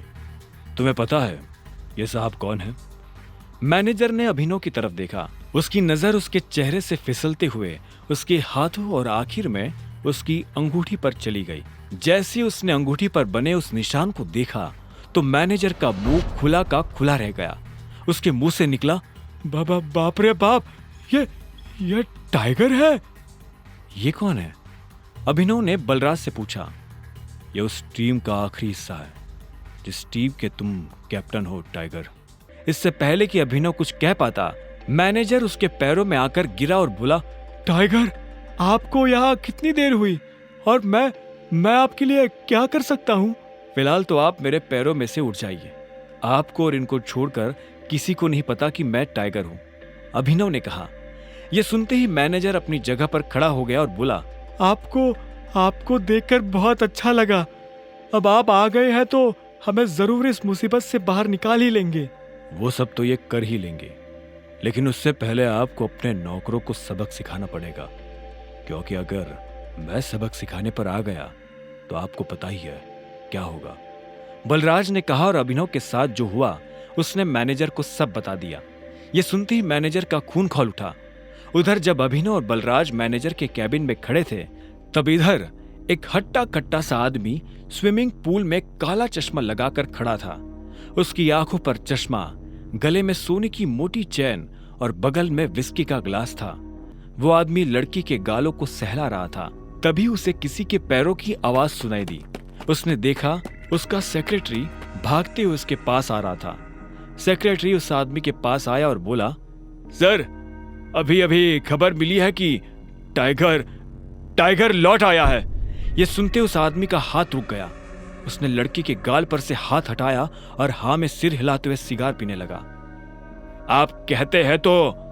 सेक्रेटरी आगे कुछ कहता उससे पहले उस आदमी ने कहा, अभी नहीं, अभी तो आया है, थोड़ा उछल कूद करने दो, पर हाँ, इस बार उसे पिंजरे में डालने की गलती नहीं करनी है। सेक्रेटरी ने हाँ में सिर हिलाया और वहां से निकल गया। Who is tiger? बगल में खड़ी उस लड़की ने पूछा। तुमने इन साहब का चेक किससे पूछकर फाड़ा? अभिनव के लिए साहब शब्द प्रणव से सुना नहीं गया। उसने कहा, सर, ये डिलीवरी वाला है, फर्जी चेक लेकर बैंक में आया था। इसे क्या लगा यहाँ हम लॉटरी खोलने बैठे हैं? मैंने इसके चेक की इंफॉर्मेशन कंप्यूटर में चेक की थी, कोई रिलेवेंट डाटा था ही नहीं। सच बोल रहा है? मैनेजर ने पूछा। यह सुन प्रणव को धक्का लगा। अभिनव मन ही मन मुस्कुरा रहा था। प्रणव ने हिचकिचाते हुए कहा, आपसे झूठ क्यों कहने लगा? तुझे पता है ये डिलीवरी बॉय किसका चेक लेकर आया है? अकरम सर का। क्या? हाँ, तूने इसके साथ जो किया वो ठीक है, लेकिन अकरम सर को अगर पता चला कि तूने उनके चेक का ये हाल किया है तो वो तेरे साथ क्या करेंगे जानता है ना? मैनेजर ने कहा। अकरम का नाम सुनते ही प्रणव की हालत खराब हो गई थी। इतने में मैनेजर ने कहा, एक काम कर, वो रही टेप और ये रहा चेक, इसका एक एक टुकड़ा जोड़। क्या सर, तुझे नौकरी से निकाल रहा हूं? नहीं सर, मैंने क्या किया? शाबाश, ये तुझे सुनाई दे गया, और इससे पहले जो कहा वो है? आखिरकार प्रणव ने चेक को बड़ी मेहनत से जोड़ा और मैनेजर को दे दिया। मैनेजर ने उसे देखा और प्रणव को बाहर जाने का इशारा कर दिया। जैसे ही प्रणव बाहर गया तो मैनेजर ने अंदर से कमरे का दरवाजा लॉक किया और अभिनव के पास आते हुए बोला, टाइगर, तुम इतने सालों से कहाँ थे? पहले ये बताओ कि तुम मेरे पापा से कैसे जुड़े हुए हो? मैं उनकी टीम का हिस्सा हूं, मैनेजर ने जवाब दिया। इतने में बलराज ने कहा, टाइगर वापस तो आ गया है, लेकिन मोंटी के वापस आने तक किसी को भनक भी नहीं लगनी चाहिए, वरना गेम हो जाएगा। हाँ, बलराज सही कह रहा है टाइगर, हम शेरों के बीच एक भेड़िया घुस आया है। वो तुम्हारी और हमारी सारी खबर हमारे दुश्मनों को देने वाला है, इसलिए संभल कर रहना पड़ेगा टाइगर। भेड़िया? तुम्हारा मतलब जासूस? अभिनव ने पूछा। बलराज ने कहा, हाँ, इसके बारे में मोंटी तुम्हें डिटेल में बताएगा, और तब तक गुफा से बाहर आना नहीं, और आओ तो अंधेरे में। इस बीच हमें तुम्हारे पापा यानी हमारे संजय के कातिल का भी पता लगाना है, और साथ ही ये भेड़िया। इस ग्रुप में और कौन कौन है जिससे अभी मिलना बाकी है? मैनेजर ने कहा, इस ग्रुप में है मोंटी, अकरम, बलराज, मैं यानी डीके, इक्का, पार्कर और अलायना। क्या? अलायना? यानी हमारे ग्रुप में एक लड़की भी है? हाँ, इससे पहले उसकी माँ इस पोजीशन पर थी। 1 साल पहले उसकी डेथ हुई तो अलायना उसकी जगह पर आई है। टाइगर, वो लड़की नहीं, आग है, आंधी है, चलता फिरता अंगारा है। मैं अपनी जिंदगी में अलायना जैसी किसी से नहीं मिला। शक्ल, अक्ल और तेवर उसके पास तीनों है। मैं समझा नहीं। अभिनव ने कहा। बलराज उसके पास आया और बोला, जिद्दी, उसके आगे मुझे अपनी जिद कुछ नहीं लगती। कहने को ग्रुप में वो बस एक लड़की है, लेकिन उससे पार पाना हम में से किसी भी मर्द के बस की बात नहीं है। यह सुनते ही अभिनव समझ गया था कि बलराज का इशारा किस तरफ है। अलायना को यह मनवाना कि वो टाइगर है अभिनव के लिए भारी होने वाला था। तुम जल्दी से उससे भी मिल लोगे, पर वो तुमसे मिलेगी या नहीं पता नहीं। मुझे नहीं लगता कि टाइगर के लिए उसे मनाना मुश्किल होगा। मैंने जैसा सोचा था यह आदमी वैसा है नहीं। बलराज की यह बात सुन डीके के कान खड़े हो गए। उसने बलराज को देखा और बोला, टाइगर ने तुम्हें रिंग में पटका क्या? यह सुनते ही बलराज जोर से हंसा और उसने हाँ में सिर हिला दिया। उसे देख डीके भी जोर जोर से हंसने लगा। आखिर में डीके ने कहा, तुम्हें कितने पैसों की जरूरत है? मैं दे देता हूं। चेक मैं अकरम के ऑफिस से री इशू करवा लूंगा। मुझे अभी 1 करोड़ रुपए चाहिए, बचे 49 करोड़ मेरे नए अकाउंट में डलवा देना, अभिनव ने कहा। और यह सुन डीके उसके लिए पैसे लेने चला गया। उसके जाते ही अभिनव बलराज के पास आया और बोला, एक बात बताओ, ये अलायना के बारे में तुम कुछ जानते हो क्या? बलराज ने उसे ऊपर से नीचे तक देखा और बोला, वैसे तो सब कुछ जानता हूं, और वैसे कुछ भी नहीं। मेरा मतलब है, तुम्हें पता है मेरा क्या मतलब है? बस उसे अपनी तरफ से चिढ़ने का या गुस्सा होने का मौका मत देना। वैसे अब तुम्हें गाड़ी की जरूरत है। मैं अपने मैनेजर को बोल रहा हूं, यहां से सीधा ग्लोब मोटर्स जाओ। वहां तुम्हारी गाड़ी तुम्हारा इंतजार कर रही है। अभी पैसे मैं भर रहा हूं, बाद में जब तुम गद्दी संभालोगे तो मुझे डबल दे देना। यह सुनते ही अभिनव जोर जोर से हंसने लगा। उसने बैंक से पैसे लिए बाहर आया और एक टैक्सी बुक करके सीधा ग्लोब मोटर्स के लिए निकल पड़ा। जल्दबाजी में वो बलराज से यह पूछना ही भूल गया था कि बलराज ने उसके लिए कौन सी गाड़ी बुक की थी। जैसे ही वो अंदर गया तो उसने देखा कि शोरूम का मैनेजर दरवाजे पर खड़ा होकर किसी का इंतजार कर रहा था। उसने अभिनव को देखते ही पूछा, अभिनव गढ़वाल? मैं ही हूं, अभिनव गढ़वाल। यह सुनते ही वहां रिसेप्शन पर खड़ी दोनों लड़कियों के होश उड़ गए, लेकिन मैनेजर को अभिनव को देख कोई झटका नहीं लगा। बलराज ने उसे पहले ही बता दिया था कि अभिनव दिखने में कैसा था। चलिए मेरे साथ, मैनेजर ने कहा और आगे बढ़ने लगा। कुछ देर के बाद अभिनव एक गैरेज में आ गया था। बाहर ढेर सारी गाड़ियां खड़ी हुई थी। मैनेजर उसे उसकी गाड़ी के पास लेकर आया। वो एक बहुत ही महंगी सी गाड़ी थी, लेकिन ऊपर से उसे देखने में ऐसा लग रहा था जैसे वो कबाड़ हो। बलराज ने जानबूझकर उसे पुराना करवाया था ताकि कोई भी अभिनव पर उसकी गाड़ी की वजह से शक न करे। पर जब अभिनव ने गाड़ी के अंदर देखा तो उसे बहुत अच्छा महसूस हुआ। मैनेजर ने कहा, मैं गाड़ी के पेपर्स रेडी करवाता हूं, आप तब तक गाड़ी देख लीजिए। मैनेजर वहां से निकला और अभिनव ड्राइविंग सीट पर बैठने के लिए बढ़ने लगा, पर इससे पहले कि वो बैठ पाता उसे पीछे से एक आवाज आई, हेलो। यह आवाज एक लड़की की थी। अभिनव को लगा कि जरूर ये वही रिसेप्शन वाली लड़कियों में से कोई एक होगी, लेकिन जब वो पलटा तो हैरान हो गया। वो लड़की और कोई नहीं बल्कि चाहत थी। अभिनव ने चाहत को अनन्या के साथ अकरम की पार्टी में देखा था। चाहत और अनन्या दोस्त थी। ये सब क्या हो रहा है अभिनव? ये गाड़ी तुम खरीद रहे हो? तुम कौन हो और यहाँ क्या लेने आई हो? अभिनव ने तनी हुई आवाज में पूछा। चाहत को देख वो अपनी पहचान के लिए अलर्ट हो गया था। चाहत उसके सवाल पर मुस्कुराई और मीठी सी आवाज में बोली, मैं चाहत हूँ, तुम्हारी बीवी की दोस्त, और ये सवाल तो मुझे तुमसे करना चाहिए। तुम यहाँ गाड़ी खरीदने कैसे आ सकते हो? अनन्या ने तो मुझे बताया था कि तुम गरीब हो। हाँ, मैं गरीब ही हूँ। ये गाड़ी तो मैं अपने बॉस के लिए लेने आया हूँ। चाहत ने उसे कुछ पल के लिए देखा और बोली, पक्का?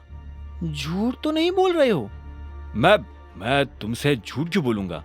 पता नहीं, एक काम करती हूं, मैं अनन्या को भी यहां बुला लेती हूं। दूसरे की सही, पर जब वो तुम्हें गाड़ी में देखेगी तो खुश हो जाएगी। नहीं नहीं, उसे उसे बुलाने की क्या जरूरत है? क्यों बेकार में उसे परेशान करती हो तुम बताओ ना, मैं तुम्हारे लिए क्या कर सकता हूं? यह सुनते ही चाहत के चेहरे पर मुस्कान आ गई। उसने कहा, मुझे चाहिए ट्रीट। क्या तुम मुझे ट्रीट पर लेकर नहीं चलोगे? देखो, मैं तुम्हारी बीवी की दोस्त हूं और मुझे नहीं लगता कि तुम्हें मुझे मना करना चाहिए। इससे पहले कि अभिनव उसकी बात का कोई जवाब दे पाता, चाहत ने गाड़ी का दरवाजा खोला और वो पैसेंजर सीट पर जाकर बैठ गई। ठीक इसी वक्त मैनेजर डॉक्यूमेंट्स लेकर आया और उसने डॉक्यूमेंट्स अभिनव को दे दिए। अभिनव भी ड्राइविंग सीट पर बैठ गया। उसे पता था कि चाहत खुद एक रईस परिवार से आती थी। ऐसे में वो उसे अकरम के एक होटल में ले जाने वाला था। चाहत पूरे रास्ते रह रहकर अभिनव को देख रही थी। अभिनव को समझ नहीं आ रहा था कि वो उससे चाहती क्या है। जैसे ही अभिनव की गाड़ी अकरम के होटल के नीचे पार्क हुई तो अभिनव का फोन बज उठा। उसने देखा अकरम का फोन था। हेलो, क्या हुआ टाइगर, सब ठीक? मैंने देखा तुम्हारी गाड़ी मेरे ऑफिस के नीचे आई है। उधर से अकरम ने पूछा। हाँ, वो मैं होटल में किसी के साथ लंच के लिए आया था। हाँ, वो तो मैं देख ही रहा हूँ। जरा ऊपर आओ, मैं तुम्हें अपना वीआईपी कार्ड दे देता हूँ ताकि तुम दोनों को वीआईपी ट्रीटमेंट मिले। अकरम ने मुस्कुराते हुए कहा। अभिनव ने फोन रखा और पलटा तो पाया कि चाहत उसके पीछे खड़ी थी। चले? हाँ, नहीं, तुम एक मिनट यही रुको, मुझे थोड़ा काम है, मैं वो निपटा कर आता हूं। अभिनव ने कहा और इससे पहले कि चाहत कुछ कहती, अभिनव वहां से निकल गया। चाहत उसे जाते हुए देख रही थी। वो अच्छी तरह से जानती थी कि ये अकरम का ऑफिस है, लेकिन अभिनव वहां क्या करने जा रहा था और उसे किसने फोन कर ऊपर बुलाया था? चाहत को अभिनव पर शक हो रहा था। अब आगे क्या होने वाला था? उधर जब चाहत को अभिनव के ऊपर शक हो रहा था, तब इधर अभिनव भी अकरम के कैबिन में पहुंच चुका था। जैसे ही अभिनव अंदर आया तो अकरम ने उसकी तरफ अपना कार्ड बढ़ाया और बोला, ये लो, मजे से लंच करना। थैंक यू, अभिनव ने मुस्कुराते हुए कहा और अकरम के कैबिन से बाहर निकल गया। वो नीचे आया और उसकी आंखें चाहत को ढूंढने लगी। उसने देखा कि चाहत होटल के बाहर शेड में खड़ी थी। अभिनव उसके पास पहुंचा तो चाहत उसे ऊपर से नीचे तक देखने लगी। अभिनव ने उससे कहा, चले। दोनों होटल के अंदर दाखिल हो गए और एक टेबल पर जाकर बैठ गए।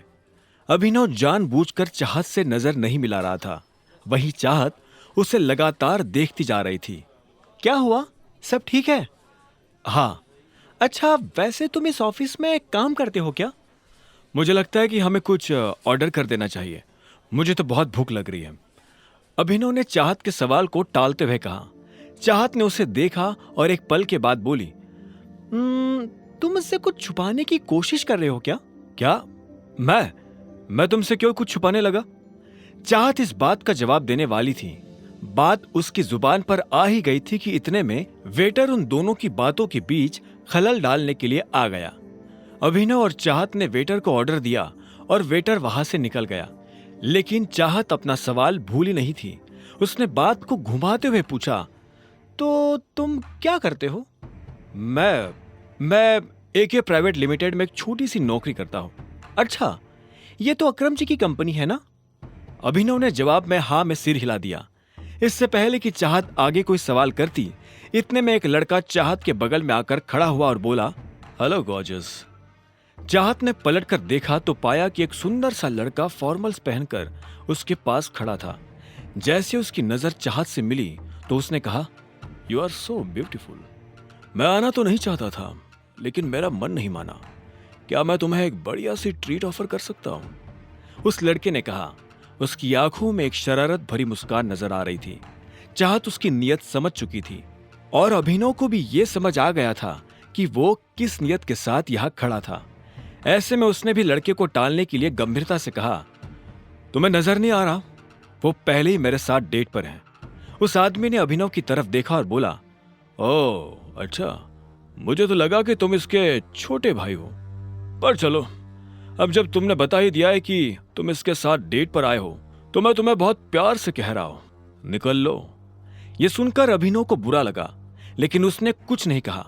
तुम इतनी सुंदर हो, तुम्हें देखकर लगता है कि तुम किसी वेल टू डू फैमिली से आती हो, डोंट माइंड, लेकिन तुम्हें इस तरह के लड़कों के साथ डेट पर नहीं आना चाहिए। Standard is important, right? तुझसे किसी ने कहा ज्ञान देने को? अभिनव ने बीच में आते हुए कहा। उस लड़के ने अभिनव को घूरते हुए देखा और फिर से चाहत की तरफ देखकर बोला, तुम प्लीज मेरे साथ आओ, ट्रस्ट मी, मैं तुम्हें कोई प्रॉब्लम नहीं होने दूंगा। तो इतने में अभिनव अपनी जगह पर खड़ा हुआ और उसने उस लड़के का कॉलर पकड़ लिया। अरे अरे ये क्या हो रहा है? अरे ये क्या कर रहे हो? छोड़ो उसे। हर कोई अभिनव की इस हरकत को देखकर हैरान हो गया। अभिनव को भी एहसास हुआ कि उसने लड़के को कुछ ज्यादा ही पीट दिया था। ऐसे में उसने हाफते हुए उसे छोड़ दिया। वो लड़का खड़े रहने लायक भी नहीं बचा था। अभिनव को जब होश आया तो उसने उस लड़के को ऊपर से नीचे तक देखा तो उसे बहुत बुरा लगा। वो ऐसा कुछ करना नहीं चाहता था, लेकिन अगर वो ये नहीं करता तो वो लड़का चाहत को परेशान करता रहता। अभिनव पलटा और चाहत को देखने लगा। चाहत दूर खड़ी होकर मुस्कुरा रही थी। उसकी मुस्कान में अभिनव को एक तरह की शांति नजर आ रही थी। अब उसे डर नहीं लग रहा था। तभी अभिनव के कंधे पर पीछे से एक हाथ आया और उसने अभिनव के कंधे को कसकर पकड़ लिया। अभिनव ने पलटकर देखा तो पाया कि वही लड़का उसे मारने के लिए खड़ा था, पर इससे पहले कि वो अभिनव पर हाथ उठाता, अभिनव ने उसे कोहनी से झटका दिया और वो नीचे गिर गया। हर कोई अभिनव के फोटो खींच रहे थे, उसकी वीडियो बना रहे थे। अभिनव को ये देख अच्छा नहीं लग रहा था।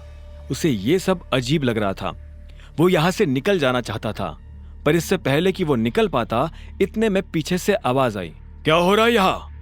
ये कोई मछली बाजार नहीं है, एक रेप्यूटेड होटल है। ये आवाज और किसी की नहीं बल्कि होटल के मैनेजर की थी। तुम्हारी हिम्मत कैसे हुई हमारे वीआईपी कस्टमर के ऊपर हाथ उठाने की? क्योंकि इस आदमी ने हम लोगों को परेशान किया। मैं इसे मुंह नहीं लगाना चाहता था, फिर भी ये मेरे बारे में भला बुरा कह रहा था और इसने मेरे पिता के बारे में भी उल्टा सीधा कहा था। बस इतनी सी बात पे तुमने इनके साथ इतना कुछ कर दिया। अभी के अभी माफी मांगो इनसे। मैं इससे माफी मांगू?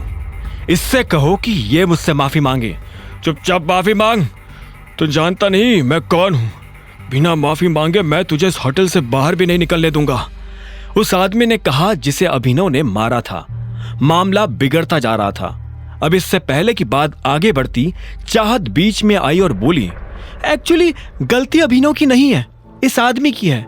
इसने मुझे छेड़ने की कोशिश की। यह मुझसे गलत तरीके से बात कर रहा था। मैं और अभिनव साथ में लंच पर आए थे, पर यह आदमी। चाहत ने सारी बात मैनेजर और आसपास खड़े लोगों को बता दी। मैनेजर ने पलटकर उस लड़के को देखा और बोला, क्या यह सही है? उस लड़के ने कोई जवाब नहीं दिया। ऐसे में मैनेजर फिर से चाहत की तरफ पलटा और बोला, जो भी हो मैडम, पर इससे माफी तो मांगनी ही पड़ेगी। अभिनव समझ गया था कि मैनेजर उससे ऐसे क्यों बात कर रहा था। असल में वो अभिनव को उसके कपड़ों से जज कर रहा था। जब अभिनव को लगा कि उसके पास और कोई रास्ता नहीं है, तो उसने अपनी जेब से अकरम का कार्ड निकाला और मैनेजर की तरफ बढ़ाते हुए बोला, तुम्हें पता है मुझे ये कार्ड किसने दिया है? इस पर लिखा नाम पढ़ लो, उसके बाद तुम्हें समझ में आ जाएगा कि निष्पक्ष फैसला कैसे किया जाता है। हाँ, ये सही कह रहा है। भीड़ में से किसी ने अभिनव की बात का समर्थन करते हुए कहा। मैनेजर ने अभिनव से कार्ड लिया और उसे ध्यान से देखने लगा। जैसे उसने कार्ड पर लिखा नाम पढ़ा तो उसकी आंखें फटी की फटी रह गई। जब अभिनव ने देखा कि मैनेजर के पास कुछ भी कहने को नहीं बचा है, तो उसने उस लड़के की तरफ देखकर कहा, और तू लड़कियों से बात करने से पहले अपनी माँ के पास जा और उनसे सीख के लड़कियों की इज्जत कैसे की जाती है। इतना कहते ही अभिनव ने चाहत को अपने साथ लिया और वहां से निकल गया। दोनों गाड़ी में आकर बैठ गए थे, लेकिन कोई किसी से बात नहीं कर रहा था। इधर चाहत भी बार बार उसे देख रही थी और जब उससे रहा नहीं गया तो उसने पूछा, तुम ठीक हो?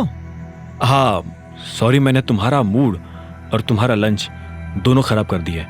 तुम चाहो तो हम कहीं और चलकर खा सकते हैं। ठीक है, मुझे कोई दिक्कत नहीं, मैं पूरे दिन फ्री हूँ। अभिनव ने उसकी बात सुनी और गाड़ी दूसरे होटल की तरफ मोड़ दी। कुछ देर के बाद उसने गाड़ी एक होटल के बाहर लगा दी। चाहत नीचे उतरी और उस होटल की तरफ देखने लगी। अभिनव ने ऊपर लगा बोर्ड देखा और उसके बाद चाहत के साथ अंदर दाखिल हो गया। अभिनव जानता था कि यह होटल दिक्पाल का था। तो तुमने डिसाइड कर लिया है कि तुम मुझे अपने बारे में कुछ नहीं बताने वाले? अभिनव के मन में जब ये सारे ख्याल चल रहे थे तभी चाहत ने कहा। दोनों एक टेबल पर आकर बैठ चुके थे और वाइन पी रहे थे। अभिनव ने भोला बनते हुए पूछा, किस बारे में? असल में वो समझ गया था कि चाहत के मन में यह शक की सुई क्यों घूम रही थी। उस दिन पार्टी में जब अकरम अभिनव को अलग से अपने साथ ले गया था तब बाकी लोगों ने तो ये मान लिया था कि वो उसके ड्राइवर का बेटा था, लेकिन ये बात चाहत के गले नहीं उतर रही थी। उसने कहा, कमाल है, तुमसे तो मैं तुम्हारे बारे में ही पूछूंगी ना। मेरे बारे में मेरे पास बताने लायक कुछ नहीं है, अभिनव ने कहा और चाहत से बचने के लिए इधर उधर देखने लगा। तभी उसकी नजर कुछ लोगों पर पड़ी जो आपस में काफी गंभीर बातें कर रहे थे। उनमें से एक आदमी ने कहा, इस टाइम दिक्पाल बॉस का डंका सिर्फ गुड़गांव में ही नहीं पूरे इंडिया में बज रहा है। हाँ, मार्केट से जैसे ही टाइगर गायब हुआ वैसे ही टाइगर का नाम भी गायब हो गया। यह सुनते ही अभिनव पलटकर उस आदमी को देखने लगा जो ये बात कर रहा था। उसे समझ नहीं आ रहा था कि आखिर वो टाइगर के बारे में इस तरह की बातें क्यों कर रहे थे। बताओ ना अभिनव, तुम मुझसे क्या छुपा रहे हो? चाहत ने पूछा। तभी उन लोगों में से एक ने कहा, नहीं, टाइगर अभी गया नहीं, टाइगर जिंदा है और वो जल्द ही लौट कर आएगा। मैंने तुमसे कहा था ना जॉनी, इतनी मत पिया करो कि संभली ना जाए। कुछ भी बकवास कर रहे हो। बकवास नहीं बकवास तो तुम कर रहे हो। टाइगर का कंपैरिजन दिक्पाल से, विस्की और देसी शराब का क्या मैच। मैं कह रहा हूं टाइगर जिंदा है एंड ही विल रिटर्न सून।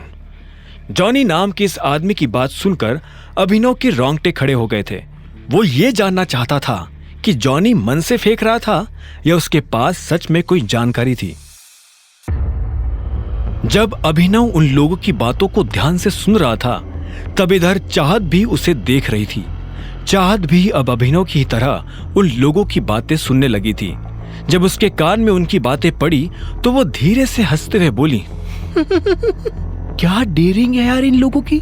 दिक्पाल की होटल में बैठकर टाइगर की बातें कर रहे हैं। या तो इन्हें शराब चढ़ गई है या फिर सच में इनमें बहुत हिम्मत है।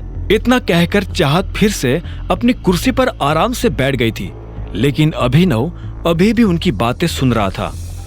टाइगर सबसे बेस्ट है इंडिया में, तो क्या आउट ऑफ इंडिया भी कोई उनका मुकाबला नहीं कर सकता। दिक्पाल तो दूर दूर तक नहीं, जॉनी ने कहा। उसके मुंह से ये सुनते ही एक आदमी ने जॉनी के मुंह पर अपना हाथ रखा और बोला, तुम्हारा टाइगर को लेकर जो ये प्यार है ना, ये तुम्हारी जान ले लेगा प्यारे। जैसे ही दूर बैठे अभिनव ने यह सुना तो उसके चेहरे पर मुस्कान आ गई। इतने में तीसरे आदमी ने कहा, हाँ यार, ये जॉनी हमें मरवा देगा। मुझे लगता है कि हमें यहां से निकल जाना चाहिए। तभी अभिनव की नजर एक काले सूट पहने आदमी पर पड़ी। उसने आंखों पर चश्मा लगा रखा था और काफी देर से उन तीनों को देख रहा था। जैसे ही वो तीनों आदमी अपनी जगह से उठकर वहां से बाहर निकले, वो आदमी भी उनके पीछे पीछे जाने लगा। जब वो अभिनव के बगल से निकला तो अभिनव ने देखा कि उसके पास एक बंदूक थी। अभिनव को यह समझने में देर नहीं लगी थी कि वो दिक्पाल का आदमी था। अभिनव को यह भी समझ में आ गया था कि कुछ ही देर में उन तीनों लड़कों के साथ यह आदमी क्या करने वाला था। अभिनव! जब अभिनव अपने ही ख्यालों में खोया हुआ था तभी चाहत ने चिल्लाते हुए कहा और उसे उसके ख्यालों से बाहर निकाल दिया। अभिनव ने उसे देखा और बोला, क्या कह रही थी तुम मेरी दोस्त से झूठ बोल रहे हो। कौन सी दोस्त? अनन्या! चाहत ने जोर देते हुए कहा। अभिनव को एहसास हुआ कि उससे गड़बड़ हो गई थी। फिर भी उसने बात संभालने की कोशिश करते हुए कहा, नहीं, ऐसा कुछ नहीं है। मैं क्यों उससे झूठ बोलने लगा। और हाँ चाहत, मुझे अभी निकलना होगा, एक जरूरी मीटिंग है, मुझे उसके लिए जाना है। और फिर तुम्हें तो पता ही है, मैं अनन्या का पति हूं। अगर घर पहुंचने में जरा भी देर हो गई तो वो मेरी जान ले लेगी। वैसे भी वो मेरे ऊपर बहुत शक करती है। शक तुम्हारे ऊपर? वो तुम्हें पसंद तक नहीं करती, उसके दिमाग में तुम्हारा ख्याल भी नहीं आता, तो फिर वो तुम्हारे ऊपर शक क्यों करने लगी? हाँ जानता हूं, फिर भी अभी मुझे जाना होगा। क्या मैं तुम्हें घर छोड़ दूं? चाहत ने अभिनव के सवाल के जवाब में हाँ में सिर हिलाया और फिर थोड़ा हिचकिचाते हुए अपनी जगह से खड़ी होकर बोली, हम फिर कब मिलेंगे? जल्द ही। अभिनव ने इस बात का कोई जवाब नहीं दिया और चाहत के साथ होटल से बाहर आ गया। जब वो बाहर निकला तो उसने देखा कि जॉनी और उसके साथी पीछे की तरफ भाग रहे थे। अभिनव को ये सब ठीक नहीं लग रहा था। उसने चाहत से पूछा, तुम्हारा घर कहाँ है? अभिनव की आंखें आगे भी थी और पीछे भी। चाहत ने कहा, मुझे बस यही पास ही उतार दो, मुझे वहां एक छोटा सा काम है, मैं वहीं से निकल जाऊंगी। कुछ देर के बाद जब अंधेरा होने लगा तब अभिनव की गाड़ी उन लोगों के पास जाकर खड़ी हो गई थी जो एक आदमी को घेर कर खड़े थे। उन लोगों के पास पहुंचकर अभिनव को पता चला कि वो लोग उस लड़के को मार रहे थे। रुको! इतने में अभिनव ने चिल्लाते हुए कहा। उसकी आवाज सुनकर सभी रुक गए और पलटकर देखने लगे। अभिनव एक कदम उनके पास आया और बोला, क्यों उस बेचारे को मार रहे हो? तुझसे मतलब है तभी तो यहाँ खड़ा हूं। अगर जिंदगी में आगे भी खड़ा ही रहना चाहते हो तो चुपचाप यहाँ से चले जा, वरना इसकी तरह लंबा कर दूंगा। एक हट्टे कट्टे से आदमी ने अभिनव को घूरते हुए देखा और कहा। यह सुन अभिनव को हंसी आ गई। उसने कहा, अरे ये लाइन तो मैं तुझे बोलने वाला था, तूने मेरी लाइन छुड़ाई, अब तो तू और ज्यादा मार खाएगा। अभिनव के मुंह से ये बात सुनकर उन लोगों को और ज्यादा गुस्सा आ गया। उन लोगों का लीडर आगे आया और बोला, यारे हीरो बन रहा है क्या? है? जानता नहीं गुड़गांव में ये हीरोगिरी काम नहीं आती। चुपचाप चला जा, वरना बेकारी हमें एक की जगह 2 कब्रें खोदनी पड़ेगी। अभिनव ने इस बात का कोई जवाब नहीं दिया। वो बस उन लोगों की तरफ देख रहा था और उनकी गिनती कर रहा था। इतने में उसने एक लड़के से कहा, भाई जरा पीछे हो ना। हाँ, वो लड़का पीछे हटा तो आखिर में अभिनव ने अपनी गिनती पूरी कर कहा, हाँ अब कब्रिस्तान वालों को फोन करके बोल दो कि वो 2 नहीं 20 कब्रें खोद कर रखे। 2 लोग 20 मुर्दों को गाड़ने आ रहे हैं। आगे की कहानी जानने के लिए देखें अगला एपिसोड सिर्फ पॉकेट एफएम के यूट्यूब चैनल पर, और द रिटर्न ऑफ टाइगर के सारे एपिसोड्स को सुनने के लिए डिस्क्रिप्शन में दी लिंक से डाउनलोड करें पॉकेट एफएम ऐप।